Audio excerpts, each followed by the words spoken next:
The astral plane. Introduction. Reference to the astral plane, or Kamaloka, as it is called in Sanskrit, has frequently been made by theosophical writers, and a good deal of information on the subject of this realm of nature is to be found scattered here and there in our books. But there is not, so far as I am aware, any single volume to which one can turn for a complete summary of the facts at present known to us about this interesting region. The object of this manual is to collect and make some attempt to arrange this scattered information, and also to supplement it slightly in cases where new facts have come to our knowledge. It must be understood that any such additions are only the result of the investigations of a few explorers, and must not, therefore, be taken as in any way authoritative, but are given simply for what they are worth. On the other hand, every precaution in our power has been taken to ensure accuracy. No fact, old or new, being admitted to this manual, unless it has been confirmed by the testimony of at least 2 independent trained investigators among ourselves, and has also been passed as correct by older students whose knowledge on these points is necessarily much greater than ours. It is hoped, therefore, that this account of the astral plane, though it cannot be considered as quite complete, may yet be found reliable as far as it goes. The first point which it is necessary to make clear in describing this astral plane is its absolute reality. Of course, in using that word, I am not speaking from that metaphysical standpoint from which all but the one unmanifested is unreal because impermanent. I am using the word in its plain, everyday sense, and I mean by it that the objects and inhabitants of the astral plane are real in exactly the same way as our own bodies, our furniture, our houses or monuments are real as Charing Cross, to quote an expressive remark from one of the earliest theosophical works. They will no more endure forever than will objects on the physical plane, but they are nevertheless realities from our point of view while they last. Realities which we cannot afford to ignore merely because the majority of mankind is as yet unconscious or but vaguely conscious of their existence. There appears to be considerable misunderstanding, even among theosophical students, upon this question of the reality of the various planes of the universe. This may perhaps be partly due to the fact that the word plane has occasionally been very loosely used in our literature, writers speaking vaguely of the mental plane, the moral plane, and so on. And this vagueness has led many people to suppose that the information on the subject which is to be found in theosophical books is inexact and speculative, a mere hypothesis incapable of definite proof. No one can get a clear conception of the teachings of the wisdom religion until he has at any rate an intellectual grasp of the fact that in our solar system there exist perfectly definite planes, each with its own matter of different degrees of density, and that some of these planes can be visited and observed by persons who have qualified themselves for the work, exactly as a foreign country might be visited and observed, and that, by comparison of the observations of those who are constantly working on these planes, evidence can be obtained of their existence, and nature at least as satisfactory as that which most of us have for the existence of Greenland or Spitzbergen. The names usually given to these planes, taking them in order of materiality, rising from the denser to the finer, are the physical, the astral, the divachanic, the sushuptic, and the nirvanic. Higher than this last are 2 others, but they are so far above our present power of conception that for the moment they may be left out of consideration. Now it should be understood that the matter of each of these planes differs from that of the one below it in the same way as, though to a much greater degree than, vapor differs from solid matter. In fact, the states of matter which we call solid, liquid, and gaseous are merely the 3 lowest subdivisions of the matter belonging to this one physical plane. The astral region which I am to attempt to describe is the second of these great planes of nature. The next above, or within, that physical world with which we are all familiar. It has often been called the realm of illusion, not that it is itself any more illusory than the physical world, but because of the extreme unreliability of the impressions brought back from it by the untrained seer. This is to be accounted for mainly by 2 remarkable characteristics of the astral world. First, that many of its inhabitants have a marvelous power of changing their forms with protean rapidity, and also of casting practically unlimited glamour over those with whom they choose to sport. And secondly, that sight on that plane is a faculty very different from, and much more extended than physical vision. An object is seen, as it were, from all sides at once, the inside of a solid being as plainly open to the view as the outside. It is therefore obvious that an inexperienced visitor to this new world may well find considerable difficulty in understanding what he really does see and still more, in translating his vision into the very inadequate language of ordinary speech. A good example of the sort of mistake that is likely to occur is the frequent reversal of any number which the seer has to read from the astral light, so that he would be liable to render, say, 139 as 931, and so on. In the case of a student of occultism, trained by a capable master, such a mistake would be impossible except through great hurry or carelessness, since such a pupil has to go through a long and varied course of instruction in this art of seeing correctly. The master, or perhaps some more advanced pupil, bringing before him, again and again, all possible forms of illusion, and asking him, "What do you see?" Any errors in his answers are then corrected, and their reasons explained, until by degrees the neophyte acquires a certainty and confidence in dealing with the phenomena of the astral plane, which far exceeds anything possible in physical life. But he has to learn not only to see correctly, but to translate the memory of what he has seen accurately from one plane to the other. And to assist him in this, he is trained to carry his consciousness without break from the physical plane to the astral or divachanic and back again. For until that can be done, there is always a possibility that his recollections may be partially lost or distorted during the blank interval, which separates his periods of consciousness on the various planes. When the power of bringing over the consciousness is perfectly acquired, the pupil will have the advantage of the use of all the astral faculties, not only while out of his body during sleep or trance, but also while fully awake in ordinary physical life. It has been the custom of some theosophists to speak with scorn of the astral plane and treat it as entirely unworthy of attention, but that seems to me a somewhat mistaken view.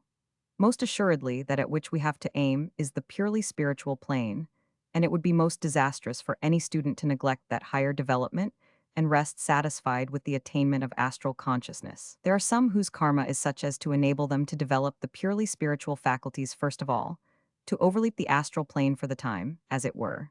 And when afterwards they make its acquaintance, they have, if their spiritual development has been perfect, the immense advantage of dipping into it from above, with the aid of a spiritual insight which cannot be deceived, and a spiritual strength which nothing can resist. It is, however, a mistake to suppose, as some writers have done, that this is the only, or even the ordinary method adopted by the masters of wisdom with their pupils. Where it is possible, it saves much trouble. But for most of us, such progress by leaps and bounds has been forbidden by our own faults or follies in the past.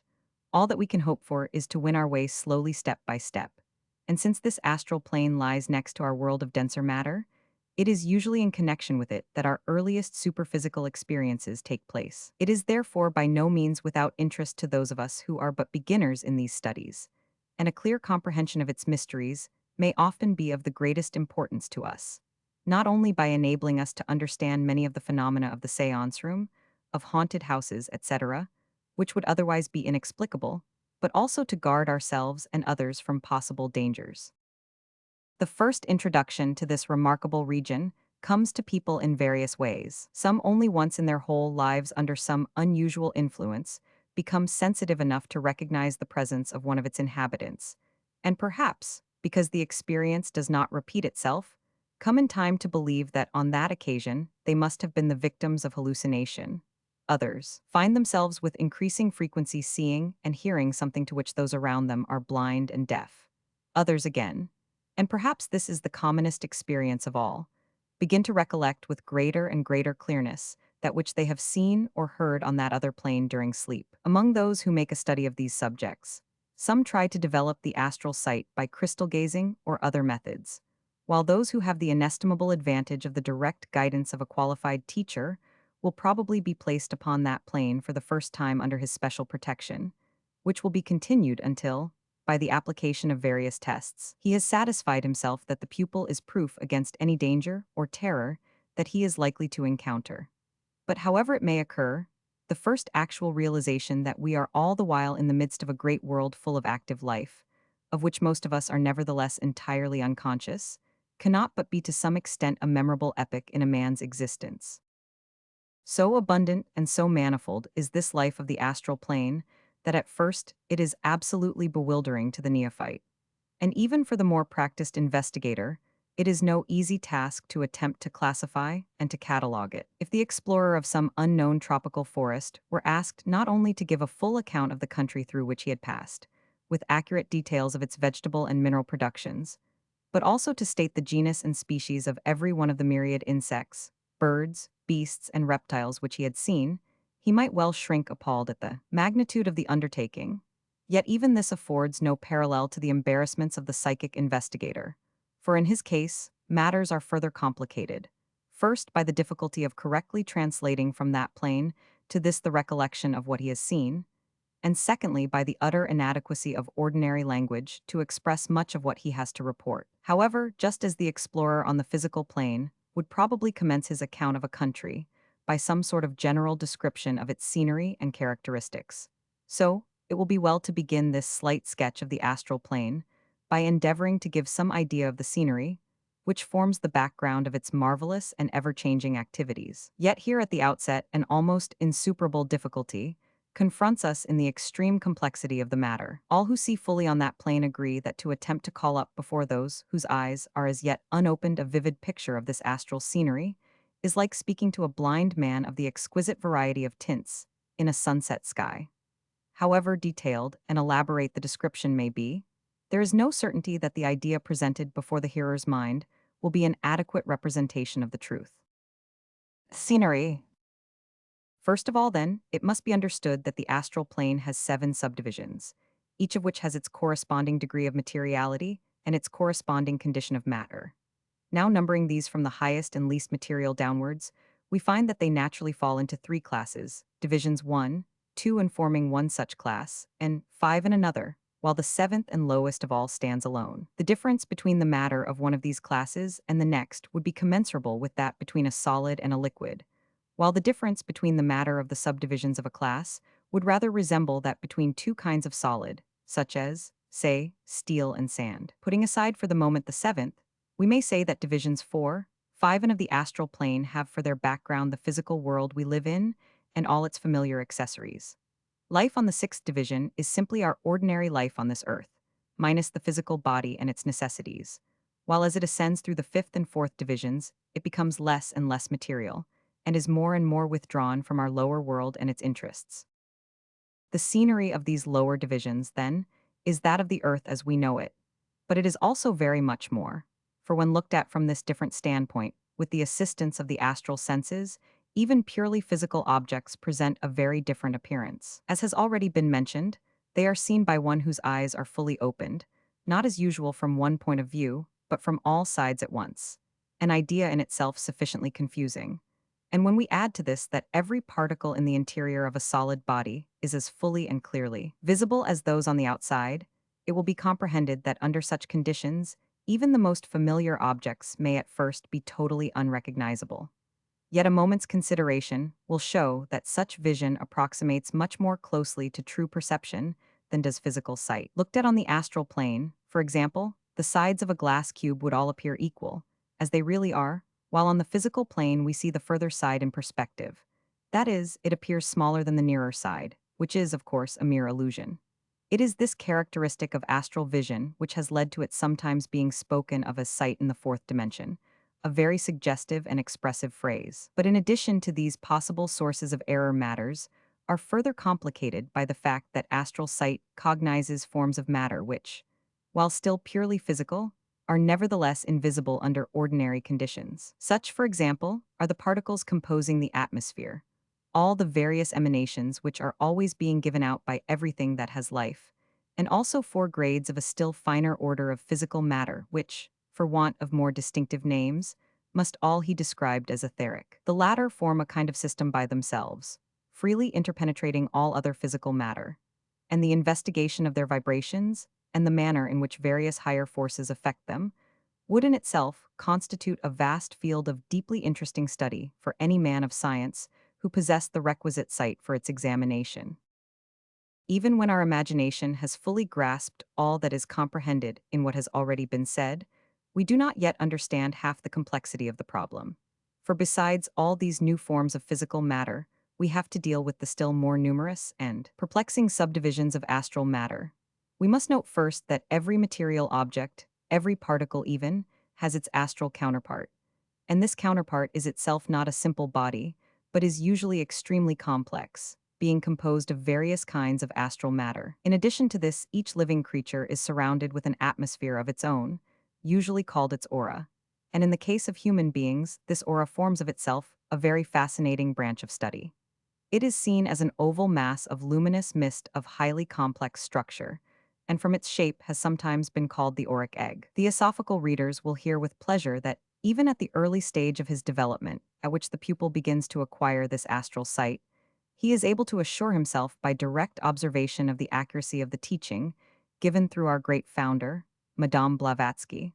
on the subject of some at least of the 7 principles of man. In regarding his fellow man, he no longer sees only his outer appearance. Exactly coextensive with that physical body, he clearly distinguishes the etheric double, which in theosophical literature has usually been called the linga sharira. While the jiva, as it is absorbed and specialized into prana, as it circulates in rosy light throughout the body, as it eventually radiates from the healthy person in its altered form, is also perfectly obvious. Most brilliant and most easily seen of all, perhaps, though belonging to quite a different order of matter, the astral, is the kamic aura, which expresses by its vivid and ever-changing flashes of color the different desires which sweep across the man's mind from moment to moment. This is the true astral body. Behind that, and consisting of a finer grade of matter, that of the rupa levels of devachan, lies the divachanic body or aura of the lower manas, whose colors, changing only by slow degrees as the man lives his life, show the disposition and character of the personality, while still higher and infinitely more beautiful, where at all clearly developed, is the living light of the Karana Sharira, the aura or vehicle of the higher manas, which shows the stage of development of the real ego in its passage from birth to birth. But to see these, the pupil must have developed something more than mere astral vision. It will save the student much trouble if he learns at once to regard these auras not as mere emanations, but as the actual manifestation of the ego on their respective planes. If he understands that it is the auric egg which is the real man, not the physical body which on this plane crystallizes in the middle of it. So long as the reincarnating ego remains upon the plane which is his true home in the Arupa levels of Devachan, the body which he inhabits is the Karana Sharira. But when he descends into the Rupa levels, he must, in order to be able to function upon them, clothe himself in their matter, and the matter that he thus attracts to himself furnishes his divachanic or mind body. Similarly, descending into the astral plane, he forms his astral or kamic body out of its matter, though of course still retaining all the other bodies. And on his still further descent to this lowest plane of all, the physical body is formed in the midst of the auric egg, which thus contains the entire man. Fuller accounts of these auras will be found in Transaction No. 18 of the London Lodge, and in a recent article of mine in the Theosophist, but enough has been said here to show that as they all occupy the same space, which by the way they share also with the physical health aura, the finer interpenetrating the grosser, it needs careful study and much practice to enable the neophyte to distinguish clearly at a glance the one from the other. Nevertheless, the human aura, or more usually some one part of it only, is not infrequently one of the first purely astral objects seen by the untrained, though in such a case its indications are naturally very likely to be misunderstood. Though the kamic aura from the brilliancy of its flashes of color may often be more conspicuous, the nerve ether and the etheric double are really of a much denser order of matter, being strictly speaking within the limits of the physical plane, though invisible to ordinary sight. It has been the custom in theosophical literature to describe the linga sharira as the astral counterpart of the human body, the word astral having been usually applied to everything beyond the cognition of our physical senses. As closer investigation enables us to be more precise in the use of our terms, however, we find ourselves compelled to admit much of this invisible matter as purely physical, and therefore to define the linga sharira no longer as the astral, but as the etheric double. This seems an appropriate name for it, since it consists of various grades of that matter which scientists call ether, though this proves on examination to be not a separate substance, as has been generally supposed, but a condition of finer subdivision than the gaseous, to which any kind of physical matter may be reduced by the application of the appropriate forces. The name etheric double will therefore for the future be used in theosophic writings instead of linga sharira. And this change will not only give us the advantage of an English name, which is clearly indicative of the character of the body to which it is applied, but will also relieve us from the frequent misunderstandings, which have arisen from the fact that an entirely different signification is attached in all the Oriental books to the name we have hitherto been using. It must not, however, be supposed that, in making this alteration in nomenclature, we are in any way putting forward a new conception. We are simply altering, for the sake of greater accuracy, the labels previously attached to certain facts in nature. If we examine with psychic faculty the body of a newly born child, we shall find it permeated not only by astral matter of every degree of density, but also by the several grades of etheric matter. And if we take the trouble to trace these inner bodies backwards to their origin, we find that it is of the latter that the etheric double, the mold upon which the physical body is built up, is formed by the agents of the lords of karma, while the astral matter has been gathered together by the descending ego, not of course consciously, but automatically, as he passes through the astral plane. See Manual number Roman 4, p. 44. Into the composition of the etheric double must enter something of all the different grades of etheric matter, but the proportions may vary greatly and are determined by several factors, such as the race, subrace, and type of a man, as well as by his individual karma. When it is remembered that these four subdivisions of matter are made up of numerous combinations, which, in their turn, form aggregations that enter into the composition of the atom, of the so-called element of the chemist, it will be seen that this second principle of man is highly complex, and the number of its possible variations practically infinite, so that, however complicated and unusual a man's karma may be, the Lipika are able to give a mold in accordance with which a body exactly suiting it can be formed. One other point deserves mention in connection with the appearance of physical matter when looked at from the astral plane, and that is that the astral vision possesses the power of magnifying, at will, the minutest physical particle to any desired size, as though by a microscope, though its magnifying power is enormously greater than that of any microscope ever made or ever likely to be made. The hypothetical molecule and atom postulated by science are therefore visible realities to the occult student,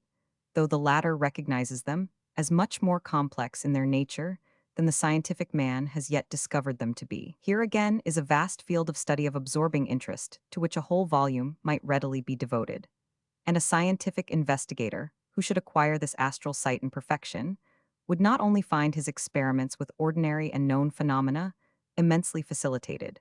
but would also see stretching before him entirely new vistas of knowledge, needing more than a lifetime for their thorough examination. For example, one curious and very beautiful novelty brought to his notice by the development of this vision would be the existence of other and entirely different colors beyond the limits of the ordinarily visible spectrum, the ultrared and ultraviolet rays which science has discovered by other means being plainly perceptible to astral sight. We must not, however, allow ourselves to follow these fascinating bypaths, but must resume our endeavor to give a general idea of the appearance of the astral plane. It will by this time be obvious that though, as above stated, the ordinary objects of the physical world form the background to life on certain levels of the astral plane, yet so much more is seen of their real appearance and characteristics that the general effect differs widely from that with which we are familiar. For the sake of illustration, take a rock as an example of the simpler class of objects. When regarded with trained sight, it is no mere inert mass of stone. First of all, the whole of the physical matter of the rock is seen instead of a very small part of it. Secondly, the vibrations of its physical particles are perceptible. Thirdly, it is seen to possess an astral counterpart composed of various grades of astral matter, whose particles are also in constant motion. Fourthly, the jiva, or universal life, is seen to be circulating through it and radiating from it. Fifthly, an aura will be seen surrounding it, though this is, of course, much less extended and varied than in the case of the higher kingdoms. Sixthly, its appropriate elemental essence is seen permeating it, ever active but ever fluctuating. In the case of the vegetable, animal, and human kingdoms, the complications are naturally much more numerous. It may be objected by some readers that no such complexities as these are described by most of the psychics who occasionally get glimpses of the astral world, nor are they reported at seances by the entities that manifest there. But this is readily accounted for. Few untrained persons on that plane, whether living or dead, see things as they really are until after very long experience. Even those who do see fully are often too dazed and confused to understand or remember, and among the very small minority who both see and remember, there are hardly any who can translate the recollection into language on our lower plane. Many untrained psychics never examine their visions scientifically at all, They simply obtain an impression which may be quite correct, but may also be half false or even wholly misleading.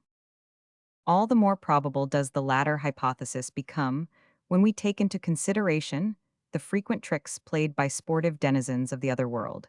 against which the untrained person is usually absolutely defenseless. It must also be remembered that the regular inhabitant of the astral plane, whether he be human or elemental, is under ordinary circumstances conscious only of the objects of that plane, physical matter being to him as entirely invisible as is astral matter to the majority of mankind. Since, as before remarked, every physical object has its astral counterpart, which would be visible to him, it may be thought that the distinction is a trivial one, yet it is an essential part of the symmetrical conception of the subject. If, however, an astral entity constantly works through a medium, these finer astral senses may gradually be so coarsened as to become insensible to the higher grades of matter on their own plane, and to include in their purview the physical world as we see it instead. But only the trained visitor from this life, who is fully conscious on both planes, can depend upon seeing both clearly and simultaneously. Be it understood, then, that the complexity exists, and that only when it is fully perceived and scientifically unraveled is there perfect security against deception or mistake. For the seventh or lowest subdivision of the astral plane, also this physical world of ours may be said to be the background, though what is seen is only a distorted and partial view of it, since all that is light and good and beautiful seems invisible. It was thus described 4,000 years ago in the Egyptian papyrus of the scribe Ani. What manner of place is this unto which I have come? It hath no water, it hath no air. It is deep, unfathomable. It is black as the blackest night, and men wander helplessly about therein. In it a man may not live in quietness of heart. For the unfortunate entity on that level, it is indeed true that all the earth is full of darkness and cruel habitations, but it is darkness which radiates from within himself and causes his existence to be passed in a perpetual night of evil and horror. A very real hell, though, like all other hells, entirely of man's own creation. Most students find the investigation of this section an extremely unpleasant task, for there appears to be a sense of density and gross materiality about it which is indescribably loathsome to the liberated astral body, causing it the sense of pushing its way through some black, viscous fluid, while the inhabitants and influences encountered there are also usually exceedingly undesirable. The first, second, and third subdivisions seem much further removed from this physical world, and correspondingly less material. Entities inhabiting these levels lose sight of the earth and its belongings. They are usually deeply self-absorbed, and to a large extent create their own surroundings, though these are not purely subjective, as in Devachan, but on the contrary sufficiently objective to be perceptible to other entities and also to clairvoyant vision. This region is beyond doubt the Summerland, of which we hear so much at spiritualistic seances, and the entities who descend from and describe it are probably often speaking the truth as far as their knowledge extends. It is on these planes that spirits call into temporary existence their houses, schools, and cities, for these objects are often real enough for the time, though to a clearer sight they may sometimes be pitiably unlike what their delighted creators suppose them to be. Nevertheless, many of the imaginations that take form there are of real though temporary beauty, and a visitor who knew of nothing higher might wander contentedly enough there, among forests and mountains, lovely lakes and pleasant flower gardens, or might even construct such surroundings to suit his own fancies. It may be said in passing that communication is limited on the astral plane by the knowledge of the entity, just as it is here. While a person able to function freely on that plane can communicate with any of the human entities there present more readily and rapidly than on Earth, by means of mental impressions, the inhabitants themselves do not usually seem able to exercise this power, but appear to be restricted by limitations similar to those that prevail on Earth, though perhaps less rigid. The result of this is that they are found associating, there is here in groups drawn together by common sympathies, beliefs, and language. An account of the scenery of the astral plane would be incomplete without mention of what are commonly called the records of the astral light, the photographic representation of all that has ever happened. These records are really and permanently impressed upon that higher medium called the akasha, and are only reflected in a more or less spasmodic manner in the astral light, so that one whose power of vision does not rise above this plane will be likely to obtain only occasional and disconnected pictures of the past instead of a coherent narrative. But nevertheless, pictures of all kinds of past events are constantly being reproduced on the astral plane and form an important part of the surroundings of the investigator there. Inhabitants. Having sketched in, however slightly, the background of our picture, we must now attempt to fill in the figures, to describe the inhabitants of the astral plane. The immense variety of these entities makes it exceedingly difficult to arrange and tabulate them. Perhaps the most convenient method will be to divide them into three great classes: the human, the non-human, and the artificial. Human. The human denizens of Kamaloka fall naturally into two groups: the living and the dead, or, to speak more accurately, those who have still a physical body and those who have not. The entities which manifest on the astral plane during physical life may be subdivided into four classes. To begin with, of course, this very word, dead, is an absurd misnomer, as most of the entities classified under this heading are as fully alive as we are ourselves. The term must be understood as meaning those who are for the time unattached to a physical body. They may be subdivided into 9 principal classes as follows. This class is just mentioned in order to make the catalog complete, but it is of course very rarely indeed that so exalted a being manifests himself upon so low a plane as this. When for any reason connected with his sublime work he found it desirable to do so, he would probably create a temporary astral body for the purpose, just as the adept in the Mayavarupa would do, since the more refined vesture would be invisible to astral sight. Further information about the position and work of the Nirmanikayas may be found in Madame Blavatsky's Theosophical Glossary and The Voice of the Silence. It has frequently been stated in theosophical literature that when the pupil reaches a certain stage, he is able, with the assistance of his master, to escape from the action of what is in ordinary cases the law of nature, which carries a human being into the divachanic condition after death, there to receive his due reward in the full working out of all the spiritual forces which his highest aspirations have set in motion while on earth. As the pupil must by the hypothesis be a man of pure life and high thought, it is probable that in his case these spiritual forces will be of abnormal strength, and therefore if he, to use the technical expression, takes his devachan, it is likely to be an extremely long one, but if instead of taking it he chooses the path of renunciation, thus even at his low level, and in his humble way beginning to follow in the footsteps of the great master of renunciation, Gautama Buddha himself, he is able to expend that reserve of force in quite another direction, to use it for the benefit of mankind, and so, infinitesimal though his offering may be, to take his tiny part in the great work of the Nirmanikayas. By taking this course, he no doubt sacrifices centuries of intense bliss. But on the other hand, he gains the enormous advantage of being able to continue his life of work and progress without a break. When a pupil who has decided to do this dies, he simply steps out of his body, as he has often done before, and waits upon the astral plane until a suitable reincarnation can be arranged for him by his master. This being a marked departure from the usual course of procedure, the permission of a very high authority has to be obtained before the attempt can be made. Yet, even when this is granted, so strong is the force of natural law that it is said the pupil must be careful to confine himself strictly to the Kamaloka while the matter is being arranged, lest if he once, even, for a moment, touch the divachanic plane, he might be swept as by an irresistible current into the line of normal evolution again. In some cases, though these are rare, he is enabled to avoid the trouble of a new birth by being placed directly in an adult body whose previous tenant has no further use for it. But naturally, it is not often that a suitable body is available. Far more frequently, he has to wait on the astral plane, as mentioned before, until the opportunity of a fitting birth presents itself.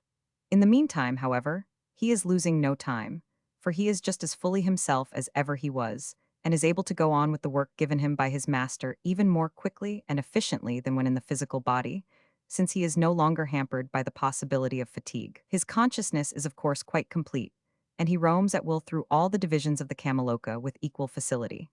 The Kila awaiting reincarnation is by no means one of the common objects of the astral plane, but still he may be met with occasionally, and therefore he forms one of our classes.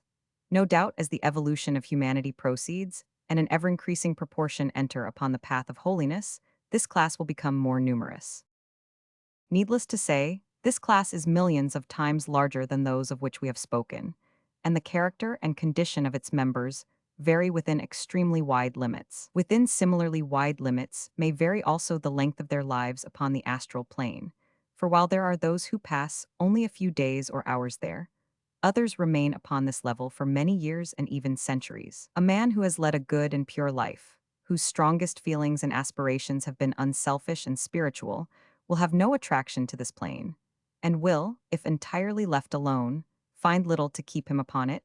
or to awaken him into activity even during the comparatively short period of his stay. For it must be understood that after death the true man is withdrawing into himself, and just as at the first step of that process, he casts off the physical body, and almost directly afterwards the etheric double and the prana, so it is intended that he should as soon as possible cast off also the astral or kamic body, and pass into the divachanic condition, where alone his spiritual aspirations can find their full fruition. The noble and pure-minded man will be able to do this, for he has subdued all earthly passions during life. The force of his will has been directed into higher channels, and there is therefore but little energy of lower desire to be worked out in Kamaloka. His stay there will consequently be very short, and most probably he will have little more than a dreamy half-consciousness of existence, until he sinks into the sleep during which his higher principles finally free themselves from the kamic envelope and enter upon the blissful rest of devachan. For the person who has not as yet entered upon the path of occult development, what has been described is the ideal state of affairs, but naturally it is not attained by all, or even by the majority.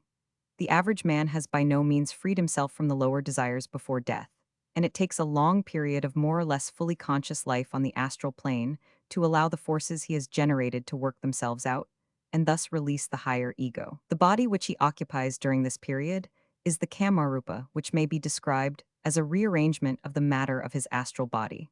But it is much more defined in outline, and there is also this important difference between the two, that while the astral body, if sufficiently awakened during life to function at all freely, would probably be able to visit all, or at any rate most, of the subdivisions of its plane, the Kamarupa has not that liberty, but is strictly confined to that level to which its affinities have drawn it. It has, however, a certain kind of progress connected with it, for it generally happens that the forces a man has set in motion during earth life need for their appropriate working out a sojourn on more divisions than one of the Kamaloka, and when this is the case a regular sequence is observed, commencing with the lowest, so that when the Kamarupa has exhausted its attractions to one level, the greater part of its grosser particles fall away, and it finds itself in affinity with a somewhat higher state of existence. Its specific gravity, as it were, is constantly decreasing, and so it steadily rises from the denser to the lighter strata, pausing only when it is exactly balanced for a time. This is evidently the explanation of a remark frequently made by the entities, which appear at seances to the effect that they are about to rise to a higher sphere, from which it will be impossible, or not so easy, to communicate through a medium. And it is as a matter of fact true that a person upon the highest subdivision of this plane would find it almost impossible to deal with any ordinary medium. It ought perhaps to be explained here that the definiteness of outline, which distinguishes the Kamarupa from the astral body, is of an entirely different character from that definiteness, which was described as a sign of progress in the astral of the man before death. There can never be any possibility of confusion between the two entities, for while in the case of the man attached to a physical body, the different orders of astral particles are all inextricably mingled and ceaselessly changing their position. After death, their activity is much more circumscribed, since they then sort themselves according to their degree of materiality, and become, as it were, a series of sheaths or shells surrounding him, the grossest being always outside and so dissipating before the others. This dissipation is not necessarily complete, the extent to which it is carried being governed by the power of manas to free itself from its connection with any given level. And on this also, as will be seen later, the nature of the shade depends. The poetic idea of death as a universal leveler is a mere absurdity born of ignorance. For, as a matter of fact, in the vast majority of cases, the loss of the physical body makes no difference whatever in the character or intellect of the person, and there are therefore as many different varieties of intelligence among those whom we usually call the dead as among the living. The popular religious teaching of the West as to man's post-mortem adventures has long been so wildly inaccurate that even intelligent people are often terribly puzzled when they recover consciousness in Kamaloka after death. The condition in which the new arrival finds himself differs so radically from what he has been led to expect that it is no uncommon case for him to refuse at first to believe that he has passed through the portals of death at all. Indeed, of so little practical value is our much vaunted belief in the immortality of the soul that most people consider the very fact that they are still conscious an absolute proof that they have not died. The horrible doctrine of eternal punishment, too, is responsible for a vast amount of most pitiable and entirely groundless terror among those newly arrived in Cameloka, who in many cases spend long periods of acute mental suffering before they can free themselves from the fatal influence of that hideous blasphemy, and realize that the world is governed not according to the caprice of some demon who gloats over human anguish, but according to a benevolent and wonderfully patient law of evolution. Many members of the class we are considering do not really attain an intelligent appreciation of this fact at all, but drift through their astral interlude in the same aimless manner in which they have spent the physical portion of their lives. Thus in Cameloka, exactly as on Earth, there are the few who comprehend something of their position and know how to make the best of it,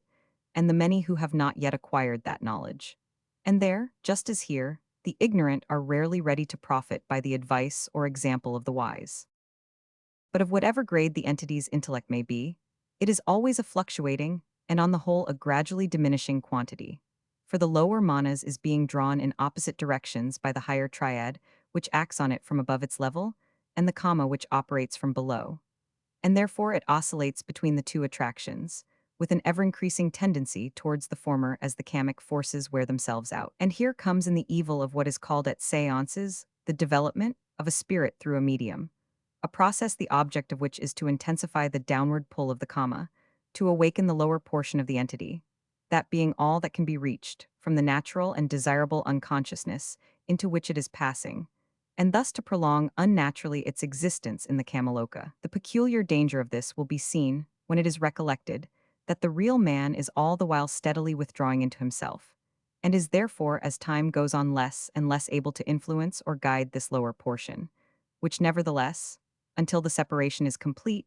has the power to generate karma, and under the circumstances is obviously far more likely to add evil than good to its record. Thus the harm done is threefold. First, the retardation of the separation between manas and kama, and the consequent waste of time and prolongation of the interval between two incarnations. Secondly, the extreme probability, almost amounting to certainty, that a large addition will be made to the individual's evil karma, which will have to be worked out in future births. Thirdly, the terrible danger that this abnormal intensification of the force of kama may eventually enable the latter to entangle the whole of the lower manas inextricably, and so cause the entire loss of an incarnation. Though such a result as this last mentioned is happily uncommon, it is a thing that has happened more than once. And in very many cases where the evil has fallen short of this ultimate possibility, the individual has nevertheless lost much more of his lower manas by this additional entanglement with kama than he would have done if left to withdraw into himself quietly as nature intended. It is not denied that a certain amount of good may occasionally be done to very degraded entities at spiritualistic circles, but the intention of nature, obviously, is that such assistance should be given, as it frequently is, by occult students who are able to visit the astral plane during Earth life, and have been trained by competent teachers to deal by whatever methods may be most helpful with the various cases which they encounter. It will be readily seen that such a scheme of help, carrying with it as it does the possibility of instant reference to higher authorities in any doubtful case, is infinitely safer than any casual assistance obtained through a medium who may be, and indeed generally, is entirely ignorant of the laws governing spiritual evolution, and who is as liable to the domination of evil or mischievous influences as of good ones. Apart altogether from any question of development through a medium, there is another and much more frequently exercised influence, which may seriously retard a disembodied entity on his way to devachan, and that is the intense and uncontrolled grief of his surviving friends or relatives. It is one among many melancholy results of the terribly inaccurate and even irreligious view that we in the West have for centuries been taking of death, that we not only cause ourselves an immense amount of wholly unnecessary pain over this temporary parting from our loved ones, but we often also do serious injury to those for whom we bear so deep an affection, by means of this very regret which we feel so acutely. As one of our ablest writers has recently told us, when our departed brother is sinking peacefully and naturally into predivachanic unconsciousness. An awakening may be caused by the passionate sorrow and desires of friends left on earth, and these, violently vibrating the kamic elements in the embodied persons, may set up vibrations in the kamarupa of the disembodied, and so reach and rouse the lower. Manas not yet withdrawn to and reunited with its parent, the spiritual intelligence. Thus it may be roused from its dreamy state to vivid remembrance of the earth life so lately left. This awakening is often accompanied by acute suffering, and even if this be avoided, the natural process of the triad freeing itself is rudely disturbed, and the completion of its freedom is delayed. Death and after, p. 32. It would be well if those whose loved ones have passed on before them would learn from these undoubted facts the duty of restraining for the sake of those dear ones a grief which, however natural it may be, is yet in its essence selfish. Not that occult teaching counsels forgetfulness of the dead, far from it, but it does suggest that a man's affectionate remembrance of his departed friend is a force which, if properly directed into the channel of earnest good wishes for his progress towards devachan and his quiet passage through Kamaloka, might be of real value to him, whereas when wasted in mourning for him and longing to have him back again, it is not only useless but harmful. It is with a true instinct that the Hindu religion prescribes its Shraddha ceremonies and the Catholic Church its prayers for the dead. It sometimes happens, however, that the desire for communication is from the other side, and that an entity of the class we are considering has something which it specially desires to say to those whom it has left behind. Occasionally, this message is an important one, such as, for example, an indication of the place where a missing will is concealed, but more often it seems to us quite trivial. Still, whatever it may be, if it is firmly impressed upon the mind of the dead person, it is undoubtedly desirable that he should be enabled to deliver it, as otherwise the anxiety to do so would perpetually draw his consciousness back into the earth life and prevent him from passing to higher spheres. In such a case, a psychic who can understand him, or a medium through whom he can write or speak, is of real service to him. It should be observed that the reason why he cannot usually write or speak without a medium is that one state of matter can ordinarily act only upon the state next below it, and, as he has now no denser matter in his organism than that of which the Kamarupa is composed, he finds it impossible to set up vibrations in the physical substance of the air, or to move the physical pencil without borrowing living matter of the intermediate order contained in the etheric double, by means of which an impulse can readily be transferred from the one plane to the other. Now he would be unable to borrow this material from an ordinary person, because such a man's principles would be too closely linked together to be separated by any means likely to be at his command. But the very essence of mediumship is the ready separability of the principles. So from a medium, he can draw without difficulty the matter he needs for his manifestation, whatever it may be. When he cannot find a medium, or does not understand how to use one, he sometimes makes clumsy and blundering endeavors to communicate on his own account, and by the strength of his will, he sets elemental forces blindly working, perhaps producing such apparently aimless manifestations as stone throwing, bell ringing, etc. It consequently frequently happens that a psychic or medium going to a house where such manifestations are taking place may be able to discover what the entity who produces them is attempting to say or do, and may thus put an end to the disturbance. This would not, however, invariably be the case, as these elemental forces are occasionally set in motion by entirely different causes. But for one entity who is earthbound by the desire to communicate with his surviving friends, there are thousands who, if left alone, would never think of doing so, although when the idea is suggested to them through a medium, they will respond to it readily enough. For since during earth life their interests were probably centered less in spiritual than in worldly affairs, it is not difficult to reawaken in them vibrations sympathetic to matters connected with the existence they have so lately left. And this undesirable intensification of earthly thoughts is frequently brought about by the interference of well-meaning but ignorant friends who endeavor to get communications from the departed through a medium, with the result that just in proportion to their success, he is subjected to the various dangers mentioned above. It should also be remembered that the possible injury to the entity itself is by no means all the harm that may accrue from such a practice, for those who habitually attend seances during life are almost certain to develop a tendency to haunt them after death, and so themselves in turn run the risks into which they have so often brought their predecessors. Besides, it is well known that the vital energy necessary to produce physical manifestations is frequently drawn from the sitters as well as from the medium, and the eventual effect on the latter is invariably evil, as is evinced by the large number of such sensitives who have gone either morally or psychically to the bad, some becoming epileptic, some taking to drink, others falling under influences which induce them to stoop to fraud and trickery of all kinds. When the separation of the principles is complete, the Kamaloka life of the person is over, and, as before stated, he passes into the divachanic condition.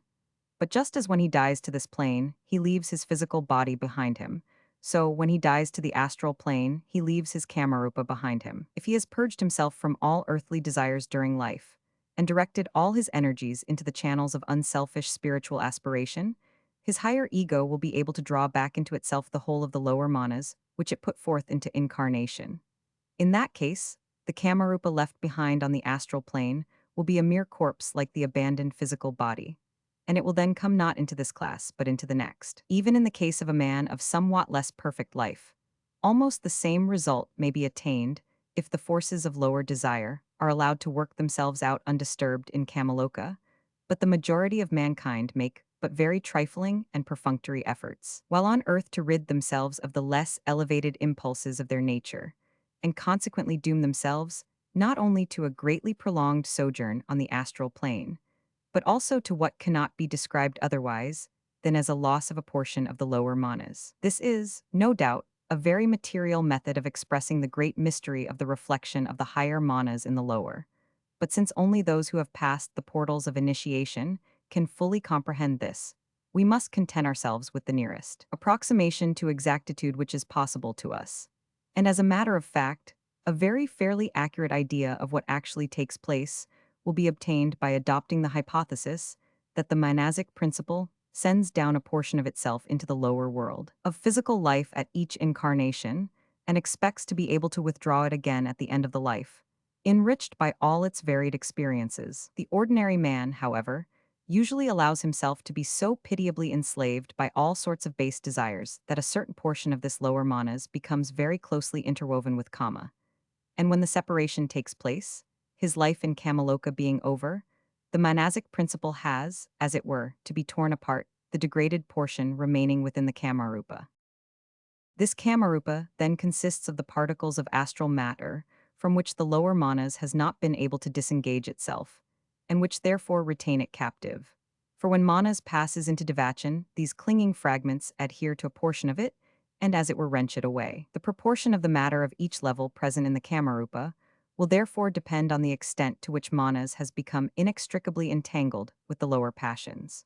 It will be obvious that as manas in passing from level to level is unable to free itself completely from the matter of each, the Kamarupa will show the presence of each grosser kind, which has succeeded in retaining its connection with it. Thus comes into existence the class of entity which has been called the shade.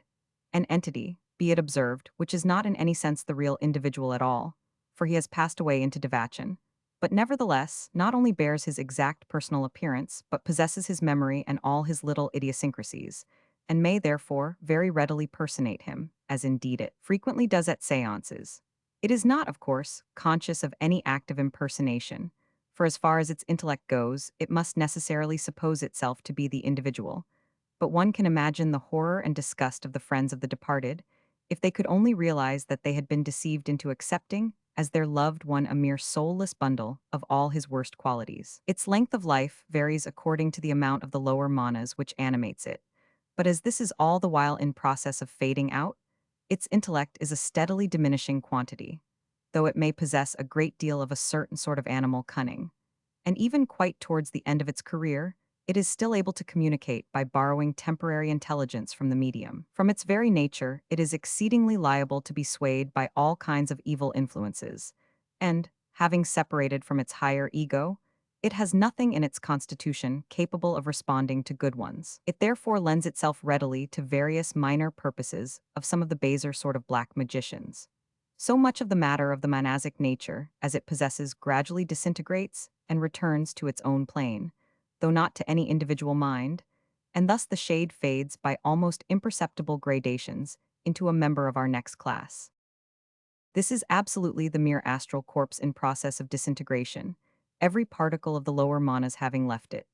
It is entirely without any kind of consciousness or intelligence, and is drifted passively about upon the astral currents, just as a cloud might be swept in any direction by a passing breeze. But even yet it may be galvanized for a few moments into a ghastly burlesque of life if it happens to come within reach of a medium's aura. Under such circumstances, it will still exactly resemble its departed personality in appearance, and may even reproduce to some extent his familiar expressions or handwriting.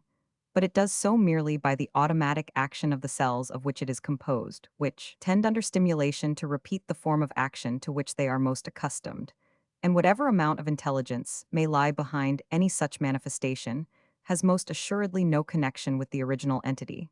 but is lent by the medium or his guides for the occasion. It is, however, more frequently temporarily vitalized in quite another manner, which will be described under the next head. It has also the quality of being still blindly responsive to such vibrations, usually of the lowest order, as were frequently set up in it during its last stage of existence as a shade, and consequently persons in whom evil desires or passions are predominant will be very likely, when they attend physical seances, to find these intensified, and as it were thrown back upon them by the unconscious shells.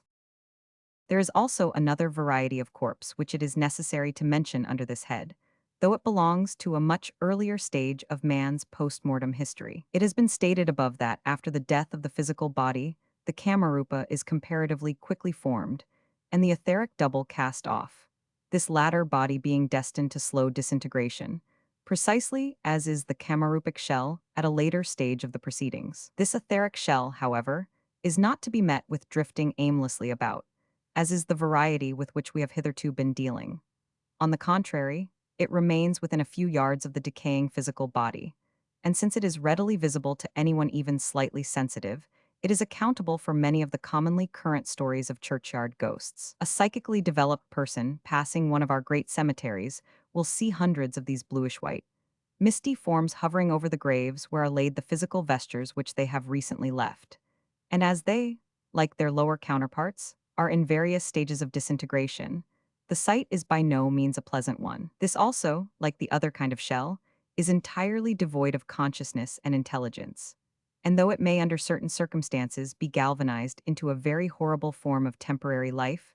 this is possible only by means of some of the most loathsome rites of one of the worst forms of black magic, about which the less said the better. It will thus be seen that in the successive stages of his progress from earth life to Devachan, man casts off and leaves to slow disintegration no less than three corpses: the physical body, the etheric double, and the kamarupa, all of which are by degrees resolved into their constituent elements and utilized anew on their respective planes by the wonderful chemistry of nature. This entity ought not, strictly speaking, to be classified under the head human at all, since it is only its outer vesture, the passive, senseless shell that was once an appanage of humanity. Such life, intelligence, desire, and will as it may possess are those of the artificial elemental animating it, and that, though in terrible truth a creation of man's evil thought, is not itself human. It will therefore perhaps be better to deal with it more fully under its appropriate class among the artificial entities, as its nature and genesis will be more readily comprehensible by the time that part of our subject is reached. Let it suffice here to mention that it is always a malevolent being, a true tempting demon, whose evil influence is limited only by the extent of its power. Like the shade, it is frequently used to further the horrible purposes of the voodoo and obeah forms of magic. Some writers have spoken of it under the name elementary, but as that title has at one time or other been used for almost every variety of postmortem entity, it has become so vague and meaningless that it is perhaps better to avoid it. It will be readily understood that a man who is torn from physical life hurriedly while in full health and strength, whether by accident or suicide, finds himself upon the astral plane under conditions differing considerably from those which surround one who dies either from old age or from disease. In the latter case, the hold of earthly desires upon the entity is more or less weakened, and probably the very grossest particles are already got rid of, so that the Kamarupa will most likely form itself on the sixth or fifth subdivision of the Kamaloka, or perhaps even higher. The principles have been gradually prepared for separation, and the shock is therefore not so great. In the case of the accidental death or suicide, none of these preparations have taken place, and the withdrawal of the principles from their physical encasement has been very aptly compared to the tearing of the stone out of an unripe fruit, a great deal of the grossest kind of astral matter still clings around the personality, which is consequently held in the seventh or lowest subdivision of the Kamaloka.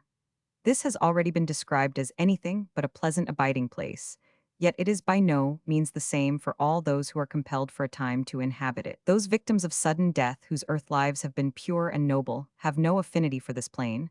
and the time of their sojourn upon it is past, to quote from an early letter on this subject, either in happy ignorance and full oblivion, or in a state of quiet slumber, a sleep full of rosy dreams. But on the other hand, if their earth lives have been low and brutal, selfish and sensual, they will, like the suicides, be conscious to the fullest extent in this undesirable region,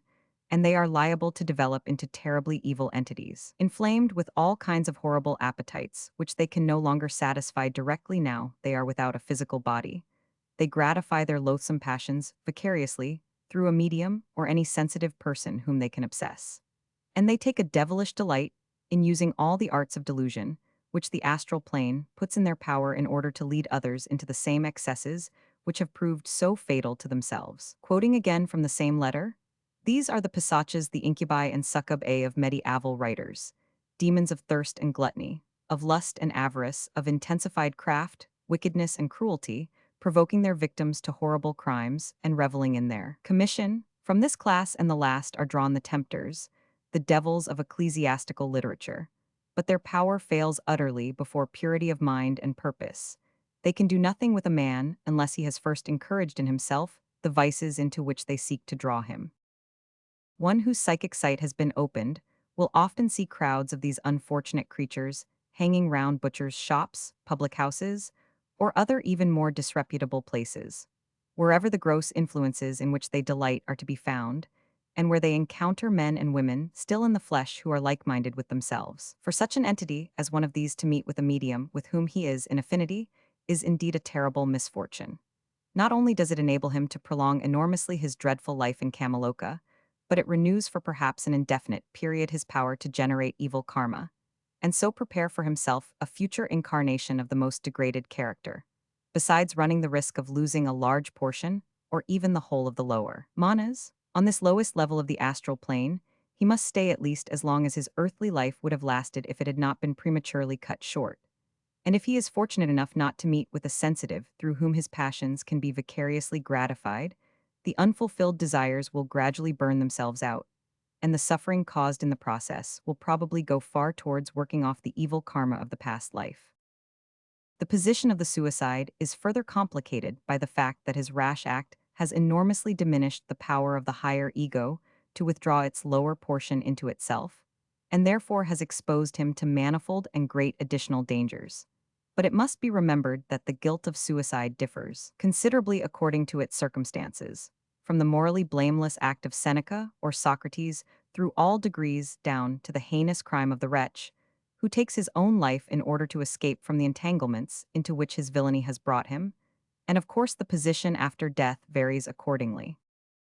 It should be noted that this class, as well as the shades and the vitalized shells, are all what may be called minor vampires. That is to say, whenever they have the opportunity, they prolong their existence by draining away the vitality from human beings whom they find themselves able to influence. This is why both medium and sitters are often so weak and exhausted after a physical seance.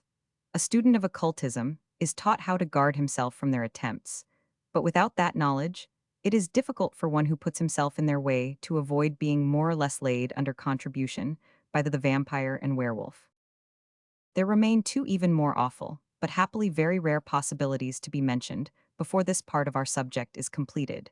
and though they differ very widely in many ways, we may yet perhaps group them together, since they have in common the qualities of unearthly horror and of extreme rarity,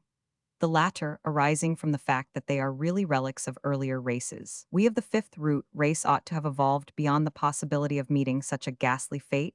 as is indicated by either of the two headings of this subsection, and we have so nearly done it that these creatures are commonly regarded as mere medieval fables. Yet there are examples to be found occasionally even now, though chiefly in countries where there is a considerable strain of fourth-race blood, such as Russia or Hungary. The popular legends about them are probably often considerably exaggerated, but there is nevertheless a terribly serious substratum of truth beneath the eerie stories, which pass from mouth to mouth among the peasantry of Central Europe. The general characteristics of such tales are too well known to need more than a passing reference. A fairly typical specimen of the vampire story, though it does not profess to be more than the merest fiction, is Sheridan Le Fanu's Carmilla, while a very remarkable account of an unusual form of this creature is to be found in Isis. Unveiled, Vol. I. p. 454. All readers of theosophical literature are familiar with the idea that it is possible for a man to live a life so absolutely degraded and selfish, so utterly wicked and brutal, that the whole of his lower manas may become entirely enmeshed in kama, and finally separated from its spiritual source in the higher ego. Some students even seem to think that such an occurrence is quite a common one, and that we may meet scores of such soulless men,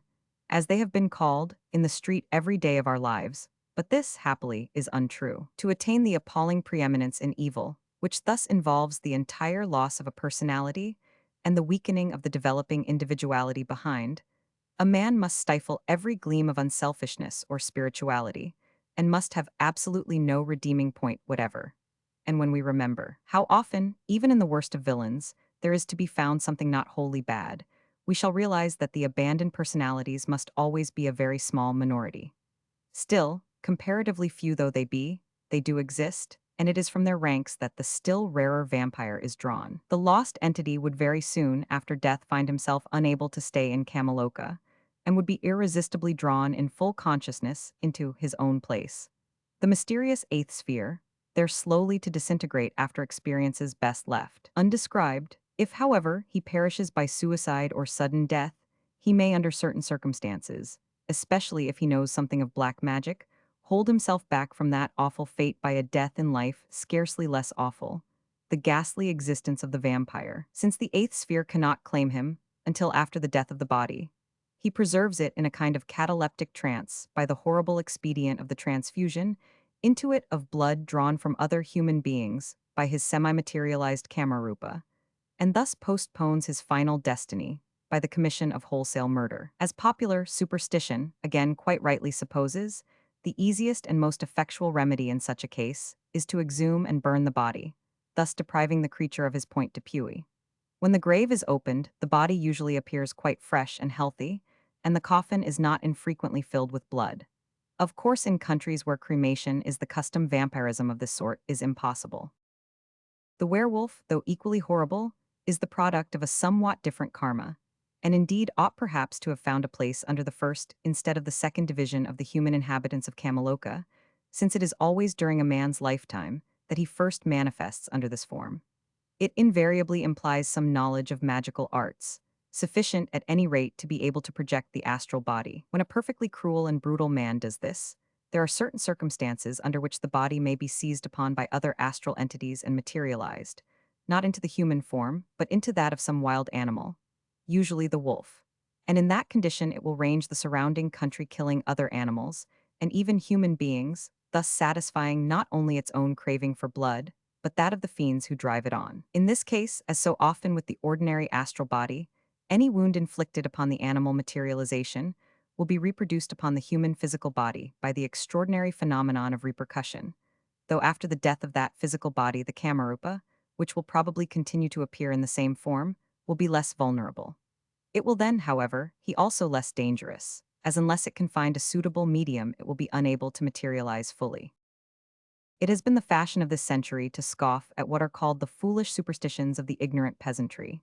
But, as in the above cases, so in many others the occult student finds on careful examination that obscure or forgotten truths of nature lie behind what at first sight appears mere nonsense, and he learns to be cautious in rejecting as well as cautious in accepting. Intending explorers of the astral plane need have little fear of encountering the very unpleasant creatures described under this head, for, as before stated, they are even now extremely rare, and as time goes on their number will happily steadily diminish. In any case, their manifestations are usually restricted to the immediate neighborhood of their physical bodies, as might be supposed from their extremely material nature. This person corresponds at the other extremity of the scale to our second class of departed entities, the Kila awaiting reincarnation. But in this case, instead of obtaining permission to adopt an unusual method of progress, the man is defying the natural process of evolution by maintaining himself in Kamaloka by magical arts, sometimes of the most horrible nature. It would be easy to make various subdivisions of this class, according to their objects, their methods, and the possible duration of their existence on this plane, but as they are by no means fascinating objects of study, and all that an occult student wishes to know about them is how to avoid them, it will probably be more interesting to pass on to the examination of another part of our subject. It may, however, be just mentioned that every such human entity which prolongs its life, thus on the astral plane, beyond its natural limit, invariably does so at the expense of others, and by the absorption of their life in some form or another. Chapter 2: Non-Human. Though it might have been thought fairly obvious even to the most casual glance that many of the terrestrial arrangements of nature which affect us most nearly have not been designed exclusively with a view to our comfort or even our ultimate advantage, it was yet probably unavoidable that the human race, at least in its childhood, should imagine that this world and everything it contains existed solely for its own use and benefit. Undoubtedly, we ought by this time to have grown out of that infantile delusion and realized our proper position and the duties that attach to it.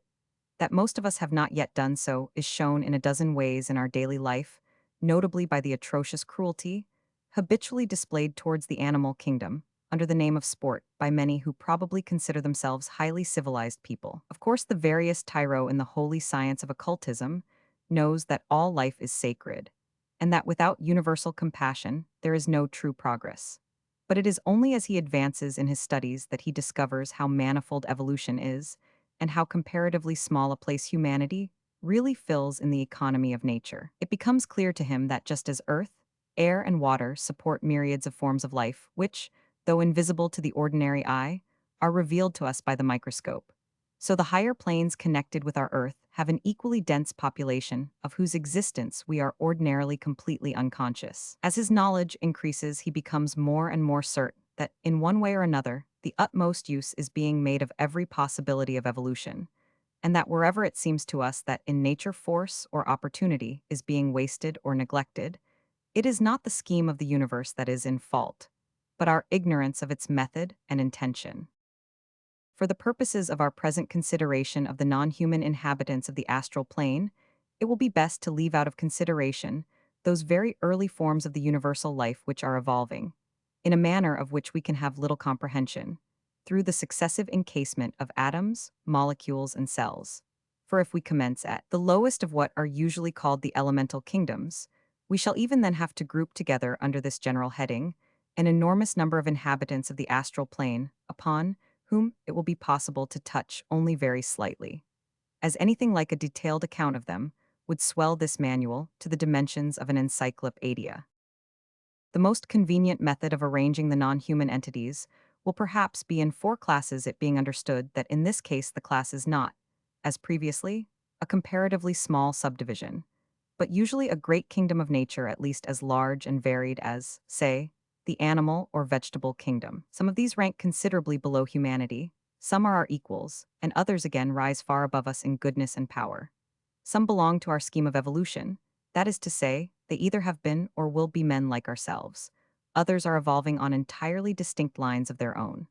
Before proceeding to consider them, it is necessary, in order to avoid the charge of incompleteness, to mention that in this branch of the subject two reservations have been made. First, no reference is made to the occasional appearances of very high adepts from other planets of the solar system, and of even more august visitors from a still greater distance, since such matters cannot fitly be described in an essay for general reading.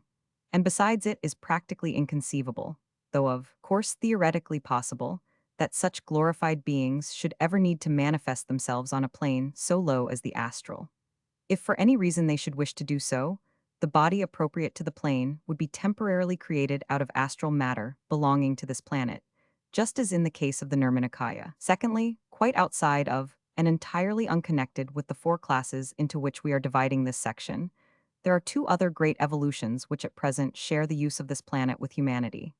But about them, it is forbidden to give any particulars at this stage of the proceedings, as it is not apparently intended under ordinary circumstances either that they should be conscious of man's existence or man of theirs. If we ever do come into contact with them, it will most probably be on the purely physical plane, for in any case their connection with our astral plane is of the slightest, Since the only possibility of their appearance there depends upon an extremely improbable accident in an act of ceremonial magic, which fortunately only a few of the most advanced sorcerers know how to perform.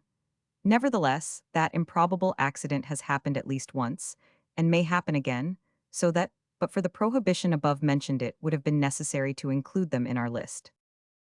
Just as the name elementary has been given indiscriminately by various writers to any or all of man's possible postmortem conditions, so this word elemental has been used at different times to mean any or all non-human spirits, from the most godlike of the devas down through every variety of nature spirit to the formless essence which pervades the kingdoms lying behind the mineral.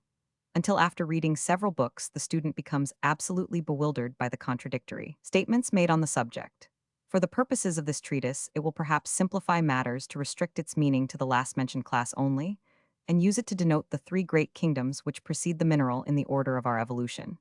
It may be remembered that, in one of the earlier letters from an adept teacher, these elemental kingdoms are referred to,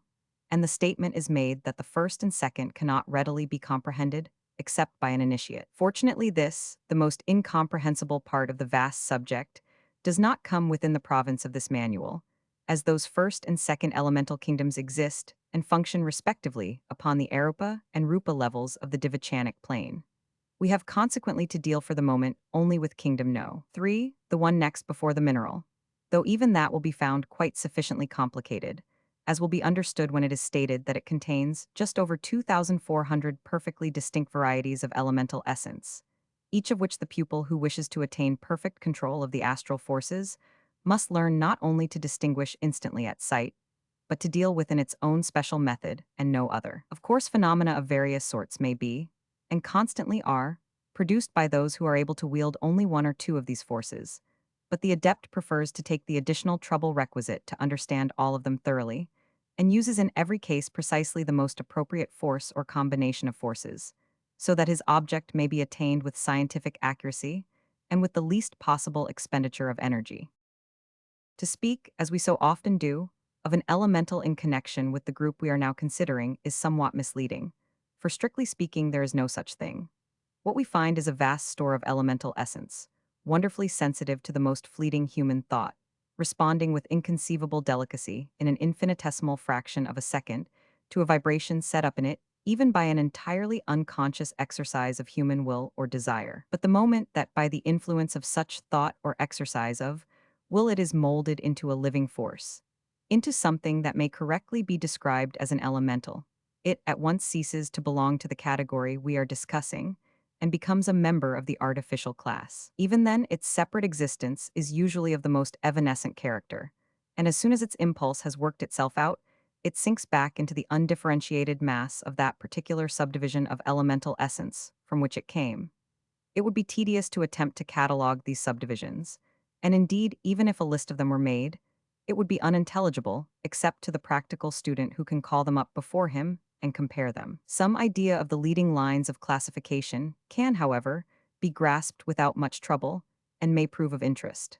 First comes the broad division which has given the elementals their name, the classification according to the kind of matter which they inhabit. Here, as usual, the septenary character of our evolution shows itself, for there are 7 such chief groups, related respectively to the 7 states of physical matter, to earth, water, air, and fire, or to translate from medieval symbolism to modern accuracy of expression, to the solid, liquid, gaseous, and etheric conditions. It has long been the custom to pity and despise the ignorance of the alchemists of the Middle Ages, because they gave the title of elements to substances which modern chemistry has discovered to be compounds. But in speaking of them thus slightingly, we have done them great injustice, for their knowledge on this subject was really wider, not narrower than ours. They may or may not have catalogued all the 60 or 70 substances which we now call elements, but they certainly did not apply that name to them, for their occult studies had taught them that in that sense of the word there was but one element, Akasha itself, of which these and all other forms of matter were but modifications, a truth which some of the greatest chemists of the present day are just beginning to suspect. The fact is that in this particular case, our despised forefathers' analysis went several steps deeper than our own. They understood and were able to observe the ether, which modern science can only postulate as a necessity for its theories.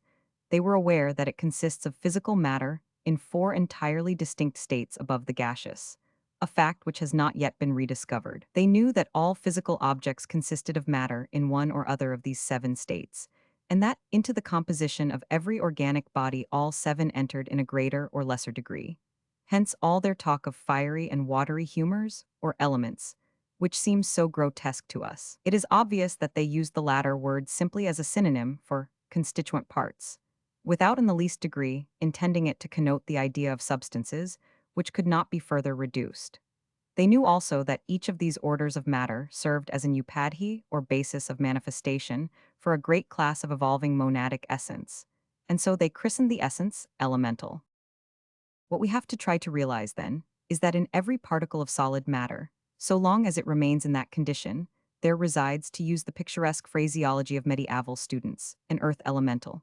That is, a certain amount of the living elemental essence appropriate to it, while equally in every particle of matter in the liquid, gaseous, or etheric states, the water, air, and fire elementals respectively inhere. It will be observed that this first broad division of the third of the elemental kingdoms is, so to speak, a horizontal one. That is to say, its respective classes stand in the relation of steps, each somewhat less material than the one below it, which ascends into it by almost imperceptible degrees. And it is easy to understand how each of these classes may again be divided horizontally into seven, since there are obviously many degrees of density among solids, liquids, and gases. There is, however, what may be described as a perpendicular division also, and this is somewhat more difficult to comprehend, especially as great reserve is always maintained by occultists as to some of the facts which would be involved in a fuller explanation of it. Perhaps the clearest way to put what it is permissible to say on the subject will be to state that in each of the horizontal classes and subclasses will be found seven perfectly distinct types of elemental, the difference between them being no longer a question of degree of materiality, but rather of character and affinities. Each of these types so reacts upon the others that, though it is impossible for them ever to interchange their essence, in each of them seven subtypes will be found to exist, distinguished by the coloring given to their original peculiarity, by the influence which sways them most readily. It will at once be seen that this perpendicular division and subdivision differs entirely in its character from the horizontal, in that it is far more permanent and fundamental. For while it is the evolution of the elemental kingdom to pass with almost infinite slowness through its various horizontal classes and subclasses in succession, and thus to belong to them all in turn, this is not so with regard to the types and subtypes, which remain unchangeable all the way through. A point which must never be lost sight of in endeavoring to understand this elemental evolution is that it is taking place on what is sometimes called the downward curve of the arc. That is to say, it is progressing towards the complete entanglement in matter which we witness in the mineral kingdom, instead of away from it, as is most other evolution of which we know anything. And this fact sometimes gives it a curiously inverted appearance in our eyes until we thoroughly grasp its object. In spite of these manifold subdivisions, there are certain properties which are possessed in common by all varieties of this strange living essence. But even these are so entirely different from any with which we are familiar on the physical plane that it is exceedingly difficult to explain them to those who cannot themselves see it in action. Let it be premised, then, that when any portion of this essence remains for a few moments entirely unaffected by any outside influence, a condition, by the way, which is hardly ever realized, it is absolutely without any definite form of its own, though even then its motion is rapid and ceaseless. But on the slightest disturbance, set up perhaps by some passing thought current, it flashes into a bewildering confusion of restless, ever-changing shapes, which form, rush about, and disappear with the rapidity of the bubbles on the surface of boiling water. These evanescent shapes, though generally those of living creatures of some sort, human or otherwise, no more express the existence of separate entities in the essence than do the equally changeful and multiform waves raised in a few moments on a previously smooth lake by a sudden squall. They seem to be mere reflections from the vast storehouse of the astral light, yet they have usually a certain appropriateness to the character of the thought stream which calls them into existence, though nearly always with some grotesque distortion, some terrifying or unpleasant aspect about them. A question naturally arises in the mind here as to what intelligence it is that is exerted in the selection of an appropriate shape or its distortion when selected. We are not dealing with the more powerful and longer-lived artificial elemental created by a strong definite thought, but simply with the result produced by the stream of half-conscious, involuntary thoughts, which the majority of mankind allow to flow idly through their brains, so that the intelligence is obviously not derived from the mind of the thinker. And we certainly cannot credit the elemental essence itself, which belongs to a kingdom further from individualization even than the mineral, with any sort of awakening of the manasic quality. Yet it does possess a marvelous adaptability, which often seems to come very near it. And it is no doubt this property that caused elementals to be described in one of our early books as the semi-intelligent creatures of the astral light. We shall find further evidence of this power when we come to consider the case of the artificial class. When we read of a good or evil elemental, it must always be either an artificial entity or one of the many varieties of nature spirits that is meant. For the elemental kingdoms proper do not admit of any such conceptions as good and evil, though there is undoubtedly a sort of bias or tendency permeating nearly all their subdivisions which operates to render them rather hostile than friendly towards man, as every neophyte knows, for in most cases his very first impression of the astral plane is of the presence all around him of vast hosts of protean specters who advance upon him in threatening guise, but always retire or dissipate harmlessly if boldly faced. It is to this curious tendency that the distorted or unpleasant aspect above mentioned must be referred, and medieval writers tell us that man has only himself to thank for its existence. In the golden age before this Kali Yuga, men were on the whole less selfish and more spiritual, and then the elementals were friendly, though now they are no longer so because of man's indifference to, and want of sympathy with, other living beings. From the wonderful delicacy with which the essence responds to the faintest action of our minds or desires, it seems clear that this elemental kingdom as a whole is very much what the collective thought of humanity makes it. Anyone who will think for a moment how far from elevating the action of that collective thought is likely to be at the present time will see little reason to wonder that we reap as we have sown, and that this essence, which has no power of perception, but only blindly receives and reflects what is projected upon it, should usually exhibit unfriendly characteristics. There can be no doubt that in later races or rounds, when mankind as a whole has evolved to a much higher level, the elemental kingdoms will be influenced by the changed thought which continually impinges upon them, and we shall find them no longer hostile, but docile and helpful, as we are told that the animal kingdom will also be. Whatever may have happened in the past, it is evident that we may look forward to a very passable, golden age in the future, if we can arrive at a time when the majority of men will be noble and unselfish, and the forces of nature will cooperate willingly with them. The fact that we are so readily able to influence the elemental kingdoms at once shows us that we have a responsibility towards them for the manner in which we use that influence. Indeed, when we consider the conditions under which they exist, it is obvious that the effect produced upon them by the thoughts and desires of all intelligent creatures inhabiting the same world with them must have been calculated upon in the scheme of our system as a factor in their evolution. In spite of the consistent teaching of all the great religions, the mass of mankind is still utterly regardless of its responsibility on the thought plane. If a man can flatter himself that his words and deeds have been harmless to others, he believes that he has done all that can be required of him, quite oblivious of the fact that he may for years have been exercising a narrowing and debasing influence on the minds of those about him and filling surrounding space with the unlovely creations of a sordid mind. A still more serious aspect of this question will come before us when we discuss the artificial elemental. But in regard to the essence, it will be sufficient to state that we undoubtedly have the power to accelerate or delay its evolution, according to the use which consciously or unconsciously we are continually making of it. It would be hopeless within the limits of such a treatise as this to attempt to explain the different uses to which the forces inherent in the manifold varieties of this elemental essence can be put by one who has been trained in their management. The vast majority of magical ceremonies depend almost entirely upon its manipulation,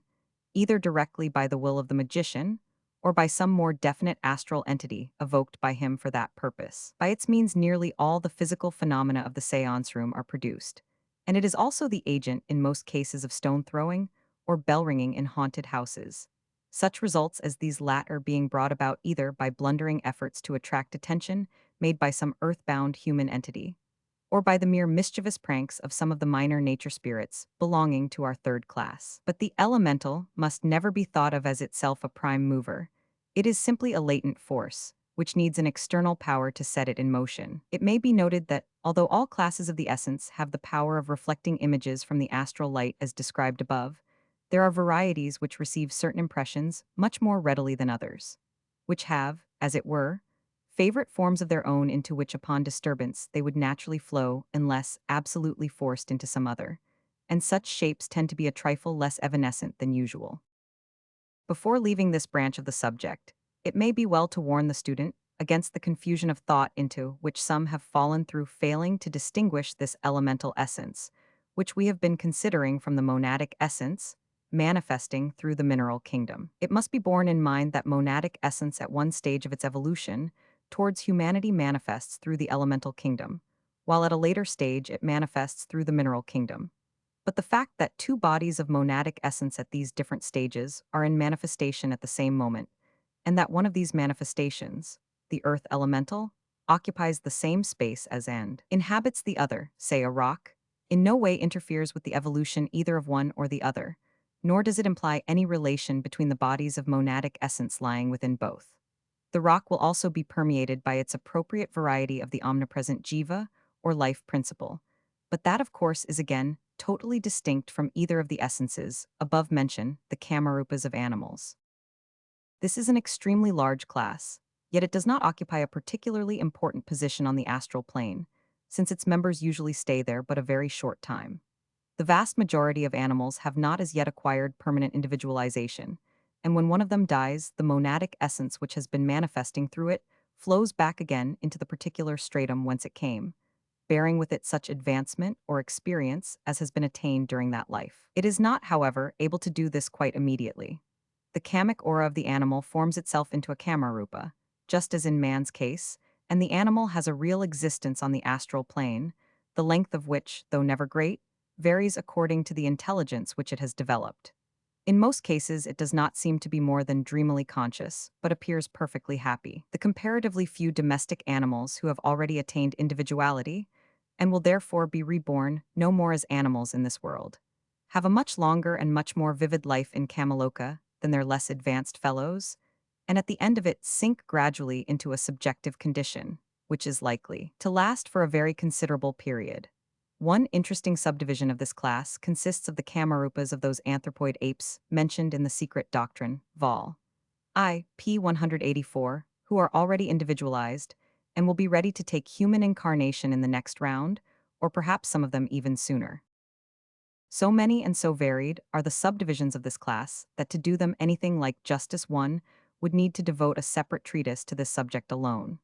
Some characteristics, however, they all have in common, and it will be sufficient here to try to give some idea of those. To begin with, we have to realize that we are here dealing with entities which differ radically from all that we have hitherto considered. Though we may rightly classify the elemental essence and the animal kamarupa as non-human, the monadic essence which manifests itself through them will, nevertheless, in the fullness of time, evolve to the level of manifesting itself through some future humanity comparable to our own. And if we were able to look back through countless ages on our own evolution in previous Manvantaras, we should find that that which is now ourselves has passed on its upward path through similar stages. That, however, is not the case with the vast kingdom of nature spirits. They neither have been, nor ever will be, members of a humanity such as ours. Their line of evolution is entirely different, and their only connection with us consists in our temporary occupancy of the same planet. Of course, since we are neighbors for the time being, we owe neighborly kindness to one another when we happen to meet, but our lines of development differ so widely that each can do but little for the other. Many writers have included these spirits among the elementals, and indeed they are the elementals, or perhaps, to speak more accurately, the animals of a higher evolution. Though much more highly developed than our elemental essence, they have yet certain characteristics in common with it. For example, they also are divided into 7 great classes, inhabiting respectively the same 7 states of matter already mentioned as permeated by the corresponding varieties of the essence. Thus, to take those which are most readily comprehensible to us, there are spirits of the earth, water, air, and fire, or ether, definite intelligent astral entities residing and functioning in each of those media. It may be asked how it is possible for any kind of creature to inhabit the solid substance of a rock or of the crust of the earth. The answer is that since the nature spirits are formed of astral matter, the substance of the rock is no hindrance to their motion or their vision, and furthermore physical matter in its solid state is their natural element, the only one to which they are accustomed and in which they feel at home. The same is of course true of those who live in water, air, or ether. In medieval literature, these earth spirits are often called gnomes, while the water spirits are spoken of as undines, the air spirits as sylphs, and the ether spirits as salamanders. In popular language, they are known by many names: fairies, pixies, elves, brownies, peries, jinns, trolls, satyrs, fauns, kobolds, imps, goblins, good people, etc., some of these titles being applied only to one variety, and others indiscriminately to all. Their forms are many and various, but most frequently human in shape and somewhat diminutive in size. Like almost all inhabitants of the astral plane, they are able to assume any appearance at will, but they undoubtedly have definite forms of their own, or perhaps we should rather say favorite forms, which they wear when they have no special object in taking any other. Of course, under ordinary conditions, they are not visible to physical sight at all, but they have the power of making themselves so by materialization when they wish to be seen. There are an immense number of subdivisions or races among them, and individuals of these subdivisions differ in intelligence and disposition precisely as human beings do. The great majority of them apparently prefer to avoid man altogether. His habits and emanations are distasteful to them, and the constant rush of astral currents set up by his restless, ill-regulated desires disturbs and annoys them. On the other hand, instances are not wanting in which nature spirits have, as it were, made friends with human beings, and offered them such assistance as lay in their power, as in the well-known stories told of the Scotch brownies or of the fire-lighting fairies, mentioned in spiritualistic literature. This helpful attitude, however, is comparatively rare, and in most cases when they come in contact with man, they either show indifference or dislike, or else take an impish delight in deceiving him and playing childish tricks upon him. Many a story illustrative of this curious characteristic may be found among the village gossip of the peasantry in almost any lonely mountainous district. And anyone who has been in the habit of attending seances for physical phenomena will recollect instances of practical joking and silly, though usually good-natured horseplay, which always indicate the presence of some of the lower orders of the nature spirits. They are greatly assisted in their tricks by the wonderful power which they possess of casting a glamour over those who yield themselves to their influence, so that such victims for the time see and hear only what these fairies impress upon them,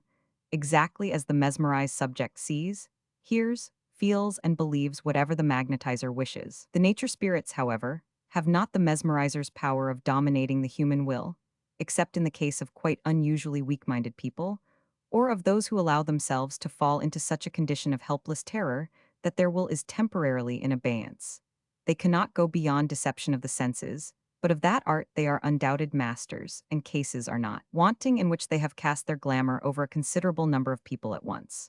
It is by invoking their aid in the exercise of this peculiar power that some of the most wonderful feats of the Indian jugglers are performed, the entire audience being in fact hallucinated and made to imagine that they see and hear a whole series of events which have not really taken place at all. We might almost look upon the nature spirits as a kind of astral humanity, but for the fact that none of them, not even the highest, possess a permanent reincarnating individuality. Apparently, therefore, one point in which their line of evolution differs from ours is that a much greater proportion of intelligence is developed before permanent individualization takes place. But of the stages through which they have passed, and those through which they have yet to pass, we can know little.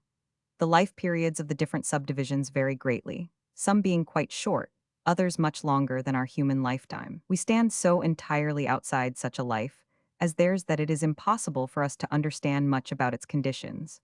But it appears on the whole to be a simple, joyous, irresponsible kind of existence, much such as a party of happy children might lead among exceptionally favorable physical surroundings. Though tricky and mischievous, they are rarely malicious unless provoked by some unwarrantable intrusion or annoyance. But as a body, they also partake to some extent of the universal feeling of distrust for man, and they generally seem inclined to resent somewhat the first appearance of a neophyte on the astral plane, so that he usually makes their acquaintance under some unpleasant or terrifying form. If, however, he declines to be frightened by any of their freaks, they soon accept him as a necessary evil and take no further notice of him, while some among them may even after a time become friendly and manifest pleasure on meeting him. Some among the many subdivisions of this class are much less childlike and more dignified than those we have been describing, And it is from these sections that the entities who have sometimes been reverenced under the name of wood gods or local village gods have been drawn. Such entities would be quite sensible of the flattery involved in the reverence shown to them, would enjoy it, and would no doubt be quite ready to do any small service they could in return. The village god is also often an artificial entity, but that variety will be considered in its appropriate place. The adept knows how to make use of the services of the nature spirits when he requires them, but the ordinary magician can obtain their assistance only by processes either of invocation or evocation. That is, either by attracting their attention as a suppliant and making some kind of bargain with them, or by endeavoring to set in motion influences which would compel their obedience. Both methods are extremely undesirable, and the latter is also excessively dangerous, as the operator would arouse a determined hostility which might prove fatal to him. Needless to say, no one studying occultism under a qualified master would ever be permitted to attempt anything of the kind out of the devas. The highest system of evolution connected with this earth, so far as we know, is that of the beings whom Hindus call the devas, and who have elsewhere been spoken of as angels, sons of God, etc. They may, in fact, be regarded as a kingdom lying next above humanity, in the same way as humanity, in turn, lies next above the animal kingdom, but with this important difference, that while for an animal there is no possibility of evolution through any kingdom but the human, man, when he attains a certain high level, finds various paths of advancement opening before him, of which this great Deva evolution is only one. In comparison with the sublime renunciation of the Nirmanakaya, the acceptance of this line of evolution is sometimes spoken of in the books as yielding to the temptation to become a god, but it must not be inferred from this expression that any shadow of blame attaches to the man who makes this choice. The path he selects is not the shortest, but it is nevertheless a very noble one, and if his developed intuition impels him towards it, it is probably the one best suited for his capacities. We must never forget that in spiritual as in physical climbing, it is not everyone who can bear the strain of the steeper path. There may be many for whom what seems the slower way is the only one possible, and we should indeed be unworthy followers of the great teachers if we allowed our ignorance to betray us into the slightest thought of despisal towards those whose choice differs from our own. However confident that ignorance of the difficulties of the future may allow us to feel now, it is impossible for us to tell at this stage what we shall find ourselves able to do when, after many lives of patient striving, we have earned the right to choose our own future. And indeed, even those who yield to the temptation to become gods have a sufficiently glorious career before them, as will presently be seen. To avoid possible misunderstanding, it may be mentioned par parentheses that there is another and entirely evil sense sometimes attached in the books to this phrase of becoming a god. But in that form, it certainly could never be any kind of temptation to the developed man, and in any case, it is altogether foreign to our present subject. In Oriental literature, this word, deva, is frequently used vaguely to mean almost any kind of non-human entity, so that it would often include Dehyan Chohans on the one hand and nature spirits and artificial elementals on the other. Here, however, its use will be restricted to the magnificent evolution which we are now considering. Though connected with this earth, the devas are by no means confined to it, for the whole of our present chain of 7 worlds is as one world to them, their evolution being through a grand system of 7 chains. Their hosts have hitherto been recruited chiefly from other humanities in the solar system, some lower and some higher than ours, since but a very small portion of our own has as yet reached the level at which for us it is possible to join them. But it seems certain that some of their very numerous classes have not passed in their upward progress through any humanity at all comparable to ours. It is not possible for us at present to understand very much about them, but it is clear that what may be described as the aim of their evolution is considerably higher than ours. That is to say, while the object of our human evolution is to raise the successful portion of humanity to a certain degree of occult development by the end of the 7th round, the object of the Deva evolution is to raise their foremost rank to a very much higher level in the corresponding period. For them, as for us, a steeper but shorter path to still more sublime heights lies open to earnest endeavor, but what those heights may be in their case we can only conjecture. It is of course only the lower fringe of this august body that need be mentioned in connection with our subject of the astral plane. Their 3 lower great divisions, beginning from the bottom, are generally called kamadvas, rupadvas, and arupadvas respectively. Just as our ordinary body here, the lowest body possible for us, is the physical, So the ordinary body of a Kamedva is the astral, so that he stands in somewhat the same position as humanity will do when it reaches planet F, and he, living ordinarily in an astral body, would go out of it to higher spheres in a Mayavarupa just as we might in an astral body, while to enter the Karana Sharira would be to him, when sufficiently developed, no greater effort than to form a Mayavarupa is to us. In the same way, the Rupadva's ordinary body would be the Mayavarupa, since his habitat is on the four lower or Rupa levels of that spiritual state which we usually call Devachan, while the Arupadva belongs to the three higher levels of that plane and owns no nearer approach to a body than the Karana Sharira. But for Rupa and Arupadvas to manifest on the astral plane is an occurrence at least as rare as it is for astral entities to materialize on this physical plane, so we need do no more than mention them now. As regards the lowest division, the Kamedvas, it would be quite a mistake to think of all of them as immeasurably superior to ourselves, since some have entered their ranks from a humanity, in some respects less advanced than our own. Of course, the general average among them is much higher than among us, for all that is actively or willfully evil has long been weeded out from their ranks. But they differ widely in disposition, and a really noble, unselfish, spiritually minded man may well stand higher in the scale of evolution than some of them. Their attention can be attracted by certain magical evocations, but the only human will which can dominate theirs is that of a certain high class of adepts. As a rule, they seem scarcely conscious of us on our physical plane, but it does now and then happen that one of them becomes aware of some human difficulty which excites his pity, and he perhaps renders some assistance, just as any of us would try to help an animal that we saw in trouble. But it is well understood among them that any interference in human affairs at the present stage is likely to do far more harm than good. Above the Arupadvas there are four other great divisions, and again, above and beyond the Deva kingdom altogether, stand the great hosts of the Dhiyan Chohans, but the consideration of such glorified beings would be out of place in an essay on the astral plane. Though we cannot claim them as belonging exactly to any of our classes, this is perhaps the best place in which to mention those wonderful and important beings, the four Devarajas. In this name, the word Deva must not, however, be taken in the sense in which we have been using it, for it is not over the Deva kingdom, but over the four elements of earth, water, air, and fire, with their indwelling nature spirits and essences, that these four kings rule. What the evolution has been through which they rose to their present height of power and wisdom we cannot tell, save only that it has certainly not passed through anything corresponding to our own humanity. They are often spoken of as the regents of the earth, or angels of the four cardinal points, and the Hindu books call them the Chatur Maharajas, giving their names as Dhritarashtra, Viridhaka, Virupaksha, and Vaishravana. In the same books their hosts are called Gandharvas, Kampandas, Nagas, and Yakshas respectively, the points of the compass appropriated to each being in corresponding order east, south, west, and north, and their symbolical colors white, blue, red, and gold. They are mentioned in the secret doctrine as winged globes and fiery wheels. And in the Christian Bible, Ezekiel makes a very remarkable attempt at a description of them in which very similar words are used. References to them are to be found in the symbology of every religion, and they have always been held in the highest reverence as the protectors of mankind. It is they who are the agents of man's karma during his life on earth, and they thus play an extremely important part in human destiny. The Lipika, the great karmic deities of the cosmos, weigh the deeds of each personality when the final separation of its principles takes place in Kamaloka, and give as it were the mold of an etheric double exactly suitable to its karma for the man's next birth.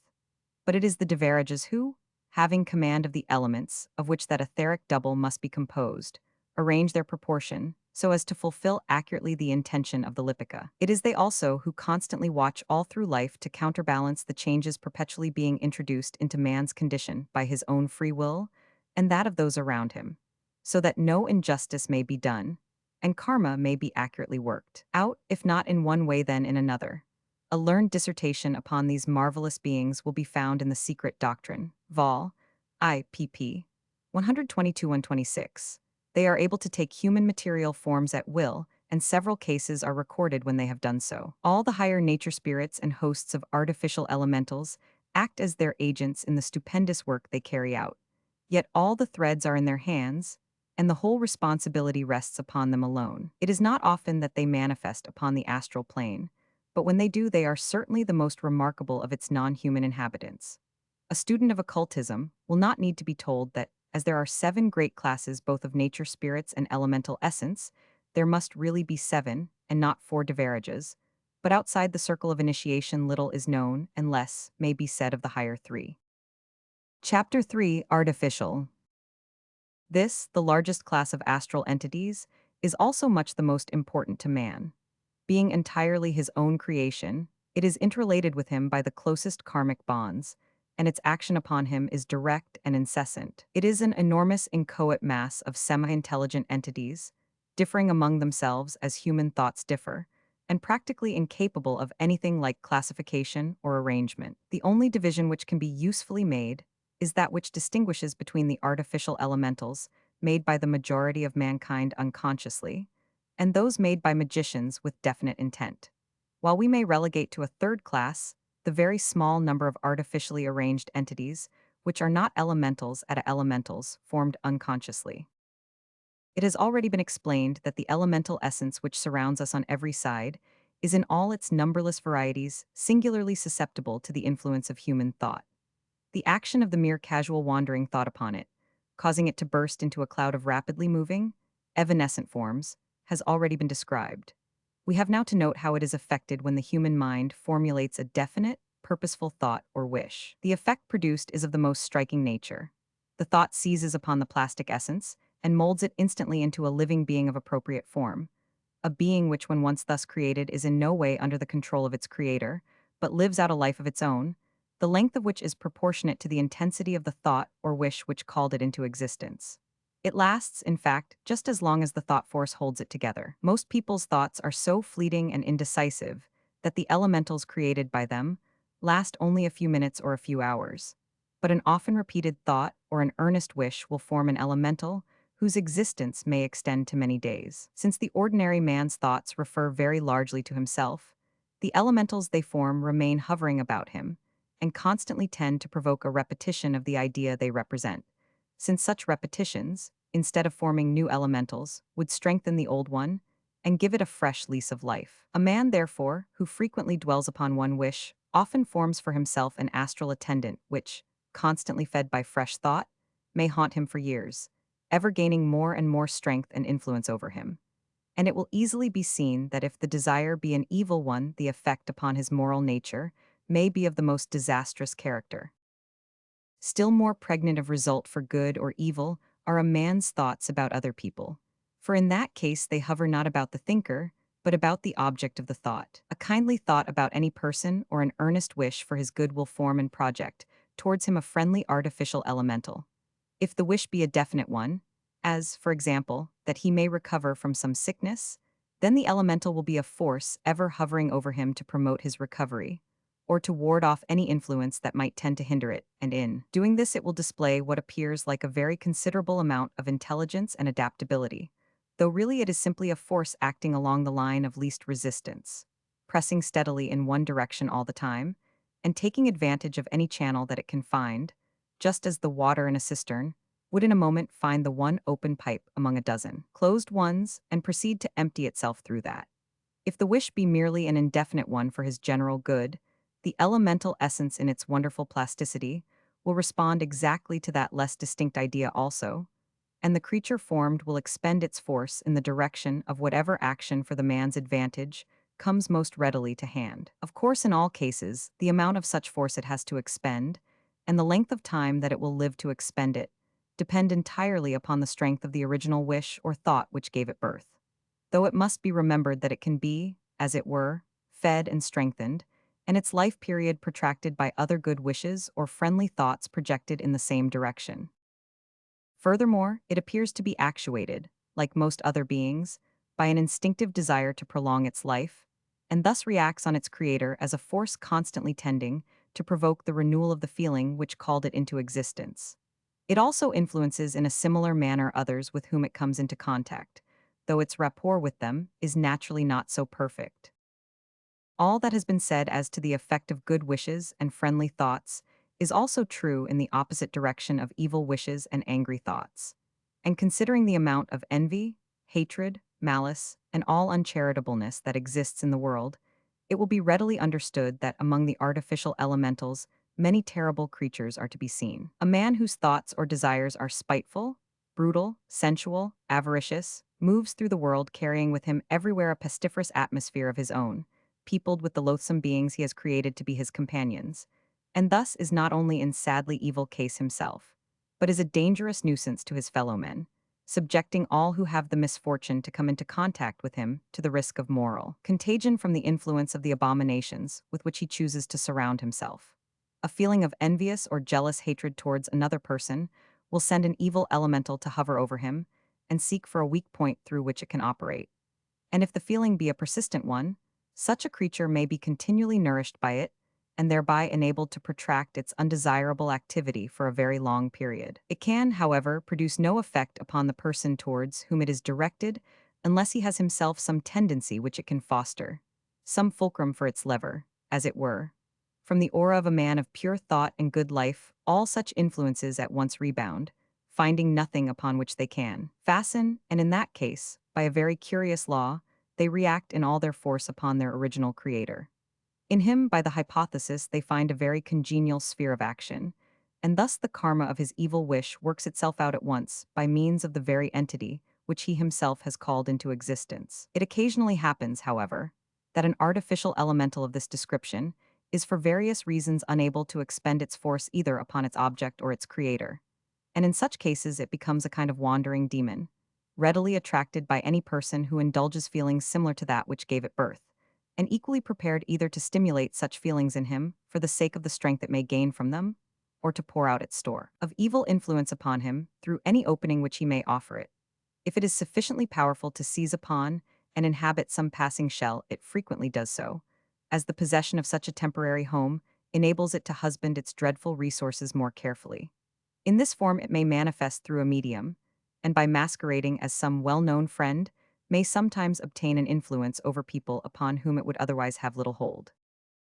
What has been written above will serve to enforce the statement already made as to the importance of maintaining a strict control over our thoughts. Many a well-meaning man, who is scrupulously careful to do his duty towards his neighbor in word and deed, is apt to consider that his thoughts at least are nobody's business but his own, and so lets them run riot in various directions, utterly unconscious of the swarms of baleful creatures he is launching upon the world. To such a man, an accurate comprehension of the effect of thought and desire in producing artificial elementals would come as a horrifying revelation.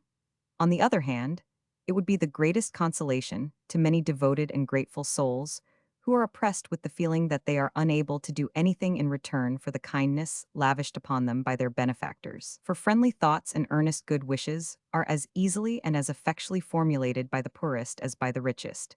and it is within the power of almost any man, if he will take the trouble, to maintain what is practically a good angel always at the side of the brother or sister, the friend or the child whom he loves best, no matter in what part of the world he may be. Many a time, a mother's loving thoughts and prayers have formed themselves into an angel guardian for the child,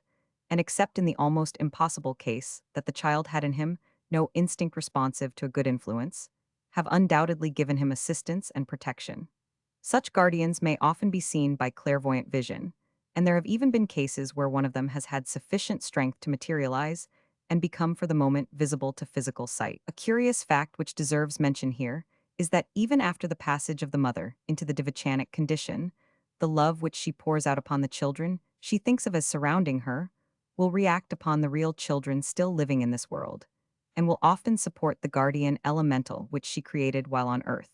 until her dear ones themselves pass away in turn. As Madame Blavatsky remarks, her love will always be felt by the children in the flesh. It will manifest in their dreams and often in various events, in providential protections and escapes, for love is a strong shield and is not limited by space or time. Key to Theosophy, p. 150. All the stories of the intervention of guardian angels must not, however, be attributed to the action of artificial elementals, for in many cases such angels have been the souls of either living or recently departed human beings, and they have also occasionally, though rarely, been devas.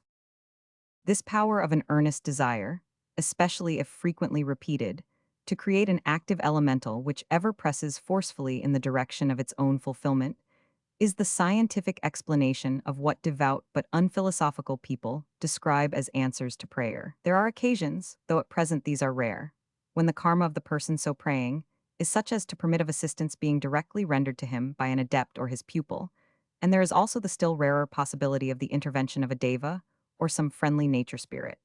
But in all these cases, the easiest and most obvious form for such assistance to take would be the strengthening and the intelligent direction of the elemental already formed by the wish. A very curious and instructive instance of the extreme persistence of these artificial elementals under favorable circumstances came under the notice of one of our investigators quite recently. All readers of the literature of such subjects are aware that many of our ancient families are supposed to have associated with them a traditional death warning, a phenomenon of one kind or another which foretells, usually some days beforehand, the approaching decease of the head of the house. A picturesque example of this is the well-known story of the white bird of the Oxenhams, whose appearance has ever since the time of Queen Elizabeth been recognized as a sure presage of the death of some member of the family. While another is the spectral coach, which is reported to drive up to the door of a certain castle in the north when a similar calamity is impending. A phenomenon of this order occurs in connection with the family of one of our members, but it is of a much commoner and less striking type than either of the above, consisting only of a solemn and impressive strain of dirge-like music, which is heard apparently floating in the air 3 days before the death takes place. Our member, having himself twice heard this mystic sound, finding its warning in both cases quite accurate, and knowing also that according to family tradition, the same thing had been happening for several centuries, set himself to seek by occult methods for the cause underlying so strange a phenomenon. The result was unexpected but interesting. It appeared that somewhere in the 12th century, the head of the family went to the Crusades, like many another valiant man, and took with him to win his spurs in the sacred cause his youngest and favorite son, a promising youth whose success in life was the dearest wish of his father's heart. Unhappily, however, the young man was killed in battle, and the father was plunged into the depths of despair, lamenting not only the loss of his son, but still more the fact that he was cut off so suddenly in the full flush of careless and not altogether blameless youth. So poignant, indeed, were the old man's feelings that he cast off his knightly armor and joined one of the great monastic orders, vowing to devote all the remainder of his life to prayer, first for the soul of his son, and secondly that henceforward no descendant of his might ever again encounter what seemed to his simple and pious mind the terrible danger of meeting death unprepared. Day after day for many a year, he poured all the energy of his soul into the channel of that one intense wish, firmly believing that somehow or other the result he so earnestly desired would be brought about. A student of occultism will have little difficulty in deciding what would be the effect of such a definite and long-continued stream of thought. Our knightly monk created an artificial elemental of immense power and resourcefulness for its own particular object, and accumulated within it a store of force which would enable it to carry out his wishes for an indefinite period. An elemental is a perfect storage battery, one from which there is practically no leakage, and when we remember what its original strength must have been, and how comparatively rarely it would be called upon to put it forth, we shall scarcely wonder that even now it exhibits unimpaired vitality, and still warns the direct descendants of the old crusader of their approaching doom, by repeating in their ears the strange wailing music, which was the dirge of a young and valiant soldier 700 years ago in Palestine. Since such results as have been described above have been achieved by the thought force of men who were entirely in the dark as to what they were doing,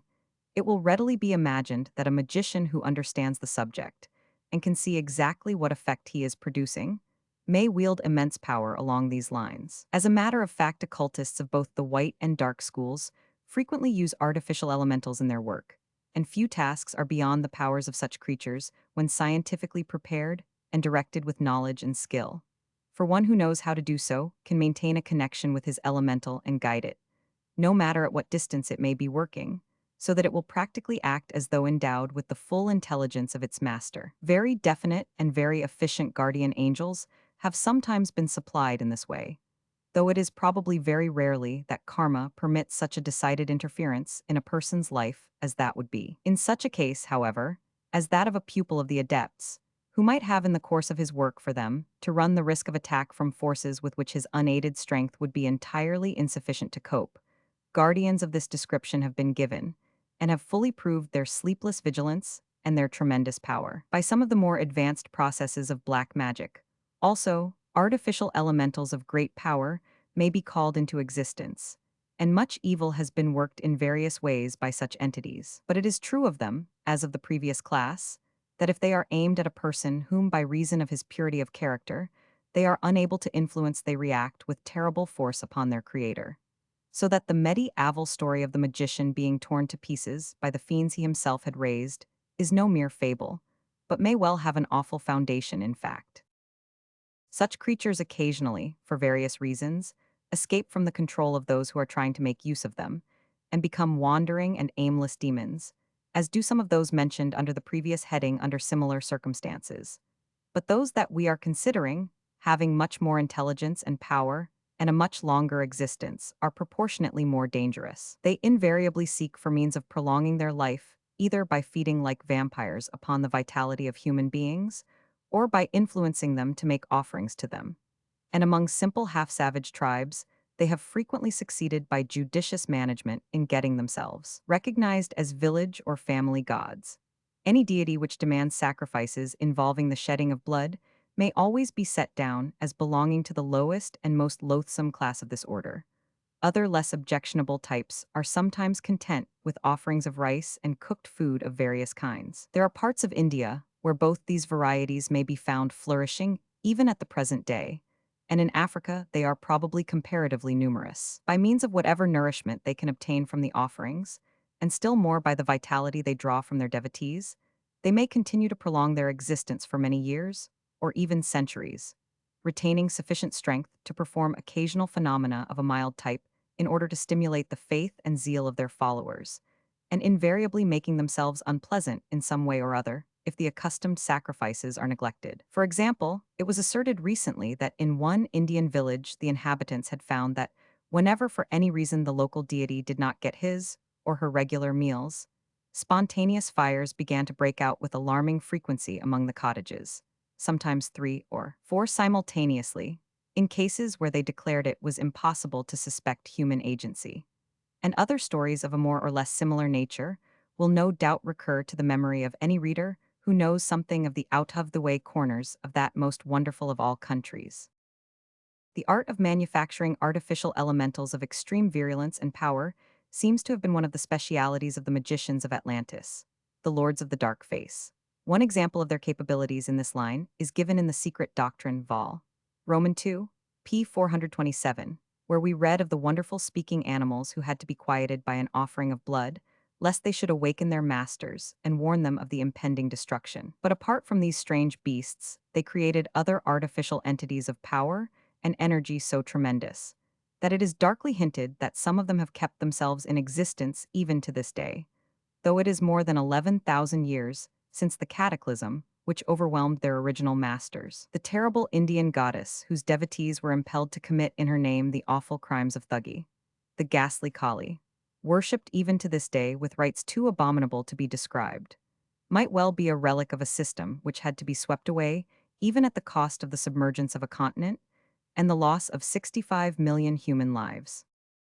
We have now to consider a class of entities which, though it contains but very few individuals, has acquired from its intimate connection with one of the great movements of modern times an importance entirely out of proportion to its numbers. It seems doubtful whether it should appear under the first or third of our main divisions. But though certainly human, it is so far removed from the course of ordinary evolution, so entirely the product of a will outside of its own, that it perhaps falls most naturally into place among the artificial beings. The easiest way of describing it will be to commence with its history, and to do that we must once more look back to the great Atlantean race. In thinking of the adepts and schools of occultism of that remarkable people, our minds instinctively revert to the evil practices of which we hear so much in connection with their latter days.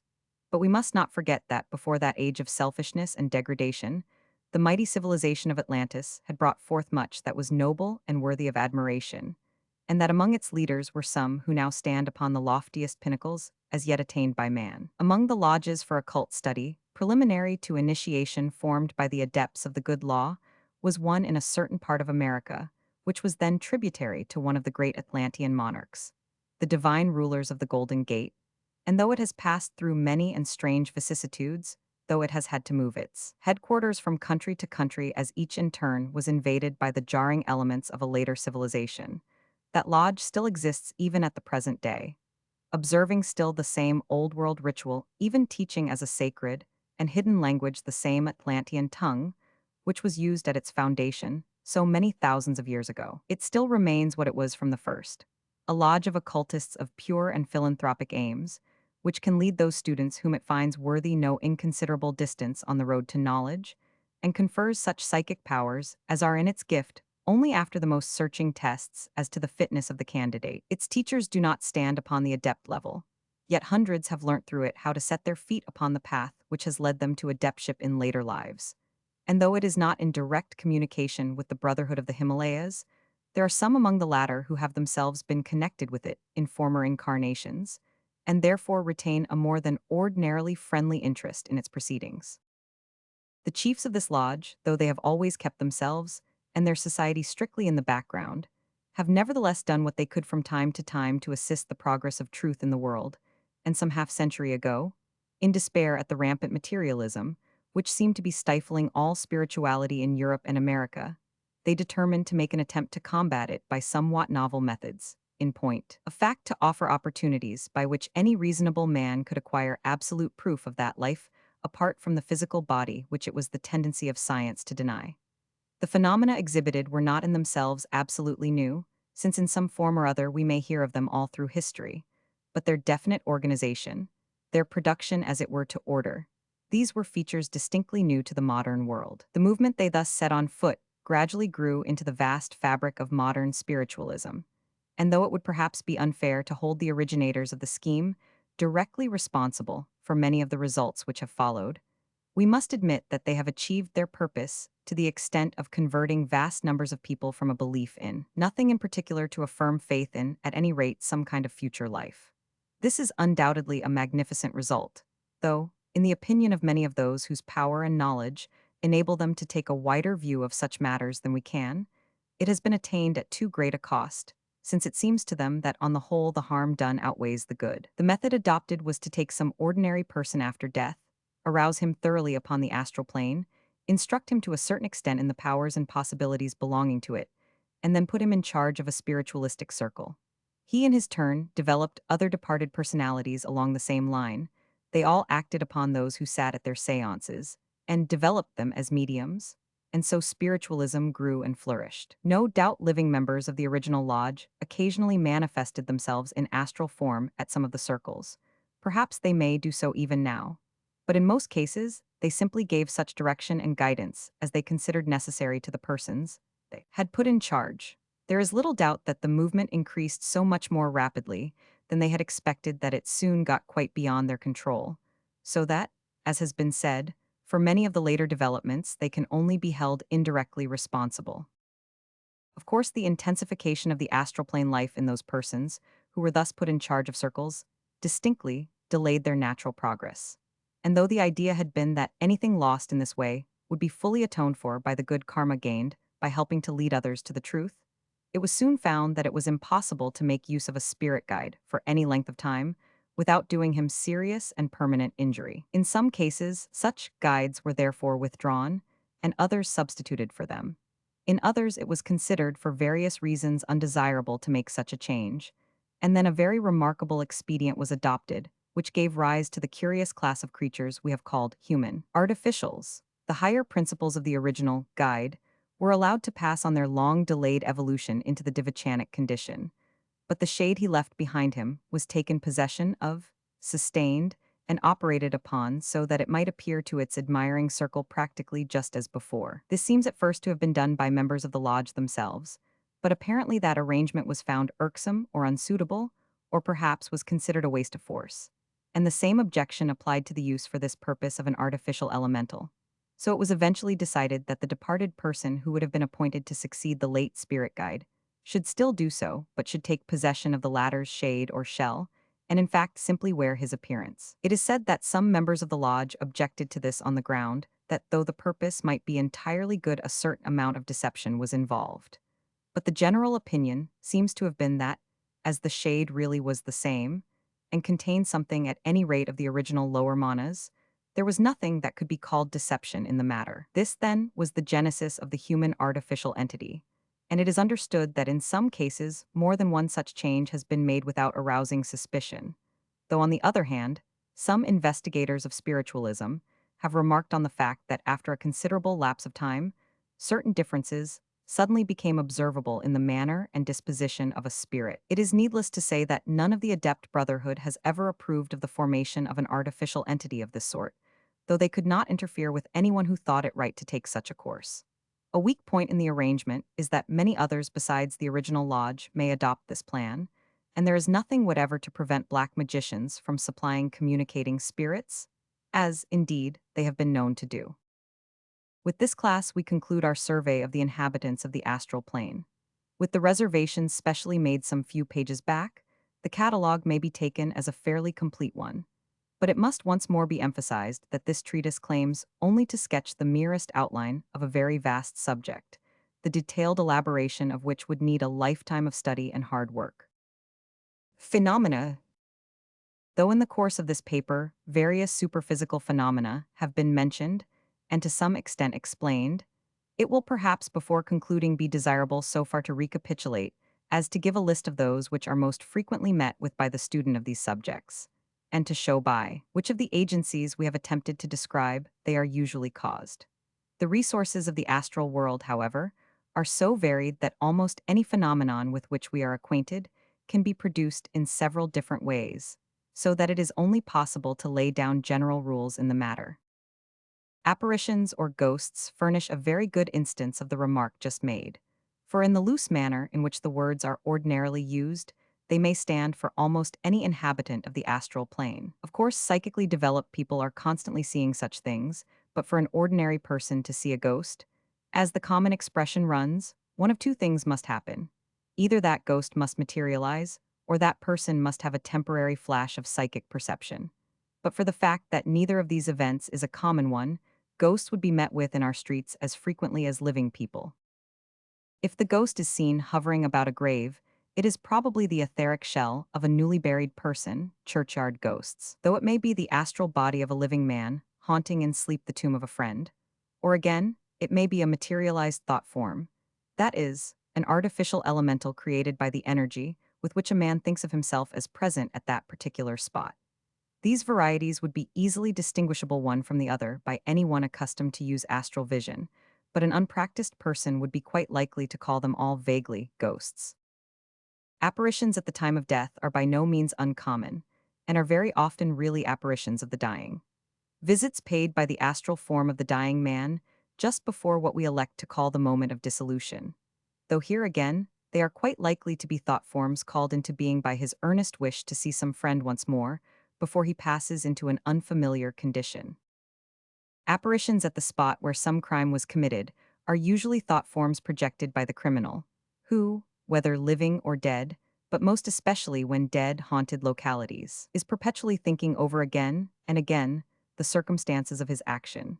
And since these thoughts are naturally specially vivid in his mind on the anniversary of the original crime, it is often only on that occasion that the artificial elementals he creates are strong enough to materialize themselves to ordinary sight, a fact which accounts for the periodicity of some manifestations of this class. Another point in reference to such phenomena is that wherever any tremendous mental disturbance has taken place, wherever overwhelming terror, pain, sorrow, hatred, or indeed any kind of intense passion has been felt, an impression of so very marked a character has been made upon the astral light that a person with even the faintest glimmer of psychic faculty cannot but be deeply impressed by it, and it would need but a slight temporary increase of sensibility to enable him to visualize the entire scene, to see the event in all its detail apparently taking place before his eyes. And in such a case, he would of course report that the place was haunted and that he had seen a ghost. Indeed, people who are as yet unable to see psychically under any circumstances are frequently very unpleasantly impressed when visiting such places as we have mentioned. There are many, for example, who feel uncomfortable when passing the site of Tyburn Tree, or cannot stay in the chamber of horrors at Madame Tussaud's, though they may not be in the least aware that their discomfort is due to the dreadful impressions in the astral light, which surround places and objects redolent of horror and crime, and to the presence of the loathsome astral entities which always swarm about such centers. Family ghosts. The family ghost, whom we generally find in the stock stories of the supernatural as an appanage of the feudal castle, may be either a thought form or an unusually vivid impression in the astral light. Or again, he may really be an earthbound ancestor, still haunting the scenes in which his thoughts and hopes centered during life. Bell ringing, stone throwing, etc.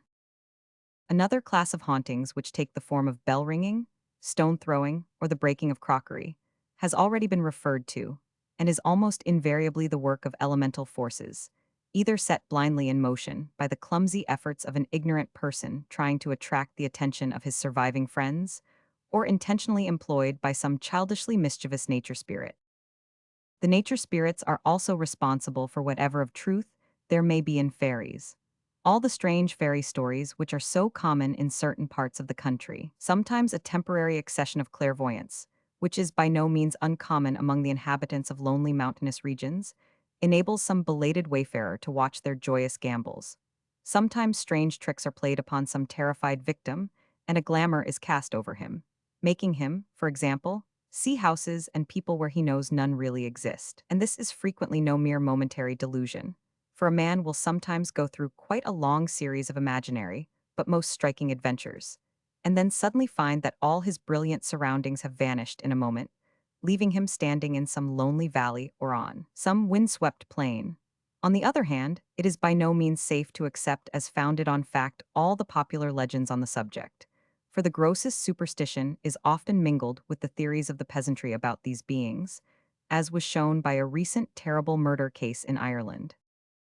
To the same entities must be attributed a large portion of what are called physical phenomena at spiritualistic seances. Indeed, many a seance has been given entirely by these mischievous creatures, and such a performance might easily include many very striking items, such as the answering of questions and delivery of pretended messages by raps or tilts, the exhibition of spirit lights, the apport of objects from a distance, the reading of thoughts which were in the mind of any person present, the precipitation of writings or drawings, and even materializations. In fact, the nature spirits alone, if any of them happen to be disposed to take the trouble, could give a seance equal to the most wonderful of which we read. For though there may be certain phenomena which they would not find it easy to reproduce, their marvelous power of glamour would enable them without difficulty to persuade the entire circle that these phenomena also had duly occurred, unless, indeed, there were present a trained observer who understood their arts and knew how to defeat them. As a general rule, whenever silly tricks or practical jokes are played at a seance, we may infer the presence either of low-class nature spirits or of human beings who were of a sufficiently degraded type to find pleasure in such idiotic performances during life. As to the entities who may communicate at a seance, or may obsess and speak through an entranced medium, their name is simply legion. There is hardly a communicating entities. Single class among all the varied inhabitants of the astral plane, from whose ranks they may not be drawn, though after the explanations given it will be readily understood that the chances are very much against their coming from a high one. A manifesting spirit may be exactly what it professes to be, but on the whole the probabilities are that it is nothing of the kind. And for the ordinary sitter, there is absolutely no means of distinguishing the true from the false, since the extent to which a being having all the resources of the astral plane at his command can delude a person on the physical plane is so great that no reliance can be placed even on what seems the most convincing proof. If something manifests which announces itself as a man's long-lost brother, he can have no certainty that its claim is a just one. If it tells him of some fact known only to that brother and to himself, he remains unconvinced, for he knows that it might easily have read the information from his own mind or from his surroundings in the astral light. Even if it goes still further and tells him something connected with his brother, of which he himself is unaware, but which he afterwards verifies, he still realizes that even this may have been read from the astral record, or that what he sees before him may be only the shade of his brother, and so possess his memory without in any way being himself. It is not for one moment denied that important communications have sometimes been made at seances by entities who in such cases have been precisely what they said they were. All that is claimed is that it is quite impossible for the ordinary person who visits a seance ever to be certain that he is not being cruelly deceived in one or other of half a dozen different ways. There have been a few cases in which members of the Lodge of Occultists, referred to above as originating the spiritualistic movement, have themselves given, through a medium, a series of valuable teachings on deeply interesting subjects. But this has invariably been at strictly private family seances, not at public performances for which money has been paid.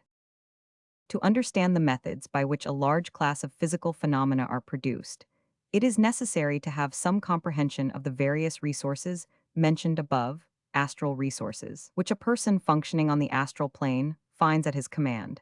And this is a branch of the subject which it is by no means easy to make clear, especially as it is hedged about with certain, obviously necessary restrictions. It may perhaps help us if we remember that the astral plane may be regarded as in many ways only an extension of the physical, and the idea that matter may assume the etheric state, in which, though intangible to us, it is yet purely physical, may serve to show us how the one melts into the other. In fact, in the Hindu conception of Jagrat, or the waking state, the physical and astral planes are combined, its 7 subdivisions corresponding to the 4 conditions of physical matter, and the 3 broad divisions of astral matter explained above. With this thought in our minds, it is easy to move a step further and grasp the idea that astral vision, or rather astral perception, may from one point of view be defined as the capability of receiving an enormously increased number of different sets of vibrations. In our physical bodies, one small set of slow vibrations is perceptible to us as sound. Another small set of much more rapid vibrations affects us as light, and again, another set as electric action. But there are immense numbers of intermediate vibrations which produce no result which our physical senses can cognize at all. Now it will readily be seen that if all, or even some only, of these intermediates, with all the complications producible by differences of wavelength, are perceptible on the astral plane, our comprehension of nature might be very greatly increased on that level, and we might be able to acquire much information which is now hidden from us. It is admitted that some of these pass through solid matter with perfect ease, so that this enables us to account scientifically for some of the peculiarities of astral vision, though those minds to which the theory of the 4th dimension commends itself find in it a neater and more complete explanation. It is clairvoyance. Clear that the mere possession of this astral vision by a being would at once account for his capability to produce many results that seem very wonderful to us, such, for example, as the reading of a passage from a closed book. And when we remember, furthermore, that this faculty includes the power of thought reading to the fullest extent, and also, when combined with the knowledge of the projection of currents in the astral light, that of observing a desired object in almost any part of the world, we see that a good many of the phenomena of clairvoyance are explicable even without rising above this level. Of course, true, trained, and absolutely reliable clairvoyance calls prevision and second sight into operation an entirely different set of faculties, but as these belong to a higher plane than the astral, they form no part of our present subject. The faculty of accurate prevision, again, appertains altogether to that higher plane, yet flashes or reflections of it frequently show themselves to purely astral sight, more especially among simple-minded people who live under suitable conditions. What is called second sight among the Highlanders of Scotland being a well-known example. Another fact which must not be forgotten is that any intelligent inhabitant of the astral plane is not only able to perceive these etheric vibrations, but can also, if he has learnt how it is done, adapt them to his own ends or himself set them in motion. It will be readily understood that superphysical forces and the methods of managing them are not subjects' astral forces, about which much can be written for publication at present, though there is reason to suppose that it may not be very long before, at any rate, some applications of one or two of them come to be known to the world at large. But it may perhaps be possible, without transgressing the limits of the permissible, to give so much of an idea of them as shall be sufficient to show in outline how certain phenomena are performed. All who have much experience of spiritualistic seances, at which physical results are produced, must at one time or another have seen evidence of the employment of practically resistless force in, for example, the instantaneous movement of enormous weights, and so on. And if of a scientific turn of mind, they may perhaps have wondered whence this force was obtained, and what was etheric currents, the leverage employed. As usual in connection with astral phenomena, there are several ways in which such work may have been done, but it will be enough for the moment to hint at 4. First, there are great etheric currents constantly sweeping over the surface of the earth from pole to pole in volume, which makes their power as irresistible as that of the rising tide, and there are methods by etheric pressure,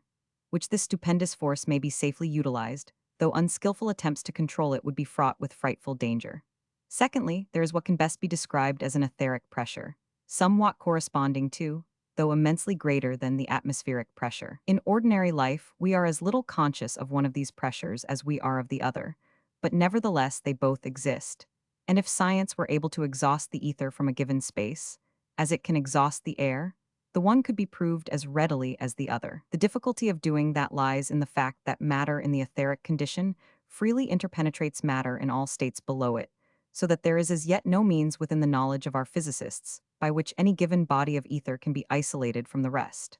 Practical occultism, however, teaches how this can be done, and thus the tremendous force of etheric pressure can be brought into play. Latent energy. Thirdly, there is a vast store of potential energy, which has become dormant in matter during the involution of the subtle into the gross. And by changing the condition of the matter, some of this may be liberated and utilized, somewhat as latent energy. Form of heat may be liberated by a change in the condition of visible matter.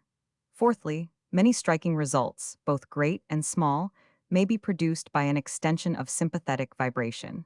a principle which may be described as that of sympathetic vibration. Illustrations taken from the physical plane seem generally to misrepresent rather than elucidate astral phenomena, because they can never be more than partially applicable. But the recollection of two simple facts of ordinary life may help to make this important branch of our subject clearer, if we are careful not to push the analogy further than it will hold good. It is well known that if one of the wires of a harp be made to vibrate vigorously, its movement will call forth sympathetic vibrations in the corresponding strings of any number of harps placed round it, if they are tuned to exactly the same pitch. It is also well known that, when a large body of soldiers crosses a suspension bridge, it is necessary for them to break step, since the perfect regularity of their ordinary march would set up a vibration in the bridge which would be intensified by every step they took, until the point of resistance of the iron was passed, when the whole structure would fly to pieces. With these two analogies in our minds, never forgetting that they are only partial ones, it may seem more comprehensible that one who knows exactly at what rate to start his vibrations knows, so to speak, the keynote of the class of matter he wishes to affect, should be able by sounding that keynote to call forth an immense number of sympathetic vibrations. When this is done on the physical plane, no additional energy is developed. But on the astral plane there is this difference, that the matter with which we are dealing is far less inert, and so when called into action by these sympathetic vibrations, it adds its own living force to the original impulse, which may thus be multiplied manyfold, and then by further rhythmic repetition of the original impulse, as in the case of the soldiers marching over the bridge, the vibrations may be so intensified that the result is out of all apparent proportion to the cause. Indeed, it may be said that there is scarcely any limit to the conceivable achievements of this force in the hands of a great adept who fully comprehends its possibilities. For the very building of the universe itself was but the result of the vibrations set up by the spoken word. Mantras. The class of mantras or spells which produce their result, not by controlling some elemental, but merely by the repetition of certain sounds, also depend for their efficacy upon this action of sympathetic vibration. The phenomenon of disintegration also may be brought about by the action of extremely disintegration, rapid vibrations, which overcome the cohesion of the molecules of the object operated upon. A still higher rate of vibrations of a somewhat different type will separate these molecules into their constituent atoms. A body reduced by these means to the etheric condition can be moved by an astral current from one place to another with very great rapidity. And the moment that the force which has been exerted to put it into that condition is withdrawn, it will be forced by the etheric pressure to resume its original form. It is in this way that objects are sometimes brought almost instantaneously from great distances at spiritualistic seances, and it is obvious that when disintegrated they could be passed with perfect ease through any solid substance, such, for example, as the wall of a house or the side of a locked box, so that what is commonly called the passage of matter through matter is seen, when properly understood, to be as simple as the passage of water through a sieve, or of a gas through a liquid in some chemical experiment. Since it is possible by an alteration of vibrations to change matter from the solid to the etheric condition, it will be comprehended that it is also possible to reverse the process and to bring etheric matter into the solid state. Materialization. As the one process explains the phenomenon of disintegration, so does the other that of materialization. And just as in the former case, a continued effort of will is necessary to prevent the object from resuming its original form, so in exactly the same way in the latter phenomenon, a continued effort is necessary to prevent the materialized matter from relapsing into the etheric condition. In the materializations seen at an ordinary seance, such matter as may be required is borrowed as far as possible from the medium's etheric double, an operation which is prejudicial to his health and also undesirable in various other ways. And this explains the fact that the materialized form is usually strictly confined to the immediate neighborhood of the medium and is subject to an attraction which is constantly drawing it back to the body from which it came, so that if kept away from the medium too long, the figure collapses, and the matter which composed it, returning to the etheric condition, rushes back instantly to its source. The reason why the beings directing a seance find it easier to operate in darkness, or in why darkness is required. Very subdued light will now be manifest, since their power would usually be insufficient to hold together a materialized form, or even a spirit hand, for more than a very few seconds amidst the intense vibrations set up by brilliant light. The habitues of seances will no doubt have noticed that materializations are of three kinds. First, those which are tangible but not visible. Second, those which are visible but not tangible. And third, those which are both visible and tangible. To the first kind, which is much the most common, belong the invisible spirit hands which so frequently stroke the faces of the sitters or carry small objects about the room, and the vocal organs from which the direct voice proceeds. In this case, an order of matter is being used which can neither reflect nor obstruct light, but which is capable under certain conditions of setting up vibrations in the atmosphere, which affect us as sound. A variation of this class is that kind of partial materialization which, spirit photographs, though incapable of reflecting any light that we can see, is yet able to affect some of the ultraviolet rays, and can therefore make a more or less definite impression upon the camera, and so provide us with what are known as spirit photographs. When there is not sufficient power available to produce a perfect materialization, we sometimes get the vaporous-looking form which constitutes our second class, and in such a case the spirits, usually warn their sitters that the forms which appear must not be touched. In the rarer case of a full materialization, there is sufficient power to hold together, at least for a few moments, a form which can be both seen and touched. When an adept or pupil finds it necessary for any purpose to materialize his Mayavarupa or his astral body, he does not draw upon either his own etheric double or anyone else's, since he has been taught how to extract the matter which he requires directly from the astral light or even from the akasha. Another phenomenon closely connected with this part of the subject is that of reduplication, which is produced by simply forming in the astral light a perfect mental image of the object to be copied, and then gathering about that mold the necessary physical matter. Of course, for this purpose, it is necessary that every particle, interior as well as exterior, of the object to be duplicated should be held accurately in view simultaneously. And consequently, the phenomenon is one which requires considerable power of concentration to perform. Persons unable to reduce the matter required directly from the astral light have sometimes borrowed it from the material of the original article, which in this case would be correspondingly reduced in weight. We read a good deal in theosophical literature about the precipitation of letters or pictures. This result, like everything else, may be obtained in several ways. Precipitation. An adept wishing to communicate with someone might place a sheet of paper before him, form an image of the writing which he wished to appear upon it, and draw from the astral light the matter wherewith to objectify that image. Or if he preferred to do so, it would be equally easy for him to produce the same result upon a sheet of paper lying before his correspondent, whatever might be the distance between them. A third method which, since it saves time, is much more frequently adopted, is to impress the whole substance of the letter on the mind of some pupil, and leave him to do the mechanical work of precipitation. That pupil would then take his sheet of paper, and, imagining he saw the letter written thereon in his master's hand, would proceed to objectify the writing as before described. If he found it difficult to perform simultaneously the two operations of drawing his material from the astral light and precipitating the writing on the paper, he might have either ordinary ink or a small quantity of colored powder on the table beside him, which, being already physical matter, could be drawn upon more readily. It is of course obvious that the possession of this power would be a very dangerous weapon in the hands of an unscrupulous person, since it is just as easy to imitate one man's handwriting as another's, and it would be impossible to detect, by any ordinary means, a forgery committed in this manner. A pupil definitely connected with any master has always an infallible test by which he knows whether any message really emanates from that master or not. But for others, the proof of its origin must always lie solely in the contents of the letter and the spirit breathing through it, as the handwriting, however cleverly imitated, is of absolutely no value as evidence. As to speed, a pupil new to the work of precipitation would probably be able to image only a few words at a time, and would, therefore, get on hardly more rapidly than if he wrote his letter in the ordinary way, but a more experienced individual who could visualize a whole page, or perhaps the entire letter at once, would get through his work with greater facility. It is in this manner that quite long letters are sometimes produced in a few seconds at a séance.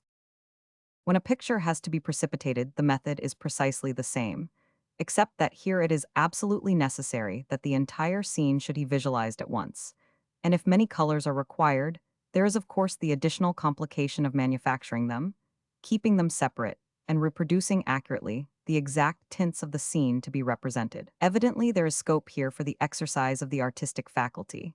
and it must not be supposed that every inhabitant of the astral plane could by this method produce an equally good picture. A man who had been a great artist in life, and had therefore learnt how to see and what to look for, would certainly be very much more successful than the ordinary person if he attempted precipitation when on the astral plane after death. The slate writing, for the production of which under test conditions some of the greatest mediums have been slate writing, so famous, is sometimes produced by precipitation, though more frequently the fragment of pencil enclosed between the slates is guided by a spirit hand, of which only just the tiny points sufficient to grasp it are materialized. An occurrence which occasionally takes place at seances, and more frequently among Eastern yogis, is what is called levitation.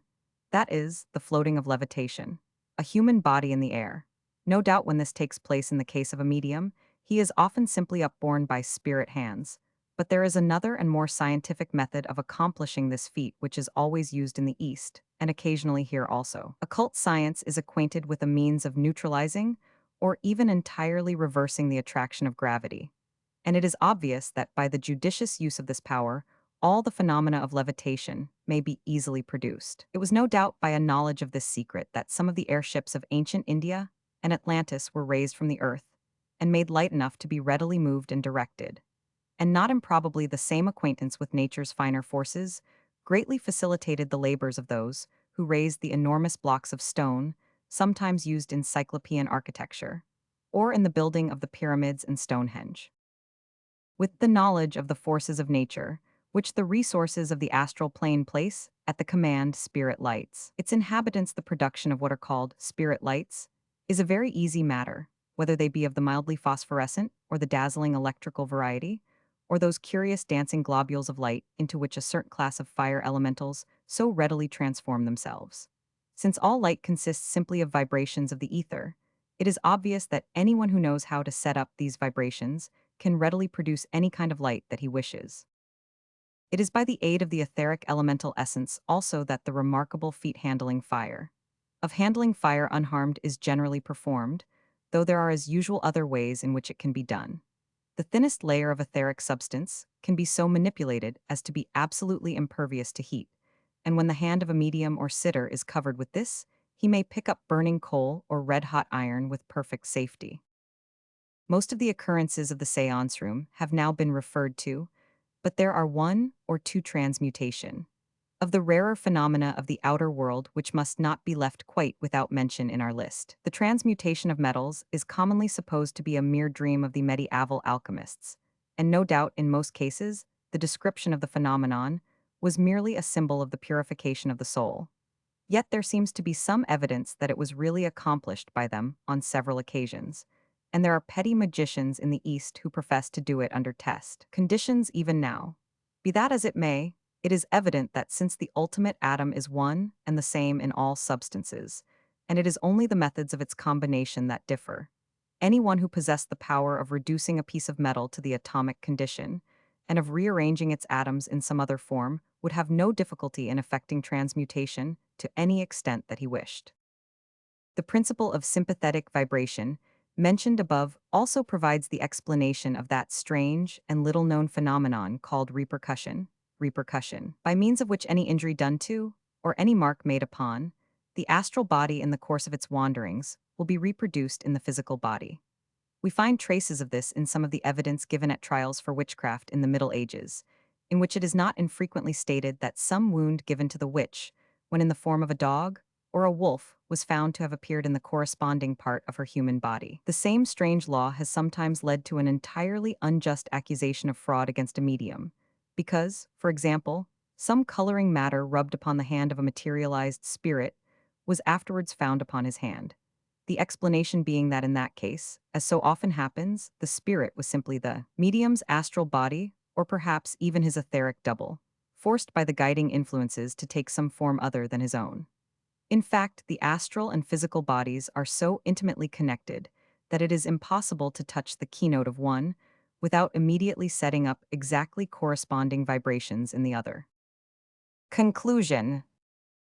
It is hoped that any reader who has been sufficiently interested to follow this treatise thus far may by this time have a general idea of the astral plane and its possibilities, such as will enable him to understand and fit into their proper places in its scheme any facts in connection with it which he may pick up in his reading. Though only the roughest sketch has been given of a very great subject, enough has perhaps been said to show the extreme importance of astral perception in the study of biology, physics, chemistry, astronomy, medicine, and history, and the great impulse which might be given by its development to all these sciences. Yet its attainment should never be regarded as an end in itself, since any means adopted with that object in view would inevitably lead to what is called in the East the Lógica method of development, a system by which certain psychic powers are indeed acquired, but only for the present personality, and since their acquisition is surrounded by no safeguards, the student is extremely likely to misuse them. To this class belong all systems which involve the use of drugs, invocation of elementals, or the practices of Hatha Yoga. The other method, which is called the Lokatara, consists of Raj Yoga or spiritual progress, and though it may be somewhat slower than the other, whatever is acquired along this line is gained for the permanent individuality, and never lost again, while the guiding care of a master ensures perfect safety from misuse of power as long as his orders are scrupulously obeyed. The opening of astral vision must be regarded, then, only as a stage in the development of something infinitely nobler, merely as a step, and a very small step, on that great upward path which leads men to the sublime heights of adeptship, and beyond even that through glorious vistas of wisdom and power, such as our finite minds cannot now conceive. Yet let no one think it an unmixed blessing to have the wider sight of the astral plane, for upon one in whom that vision is opened the sorrow and misery, the evil and the greed of the world press as an ever-present burden, until he often feels inclined to echo the passionate adjuration of Schiller. Why hast thou cast me thus into the town of the ever-blind, to proclaim thine oracle with the opened sense? Take back this sad clear-sightedness, take from mine eyes this cruel light, give me back my blindness, the happy darkness of my senses, take back thy dreadful gift. This feeling is perhaps not an unnatural one in the earlier stages of the path, yet higher sight and deeper knowledge soon bring to the student the perfect certainty that all things are working together for the eventual good of all, that hour after hour, like an opening flower,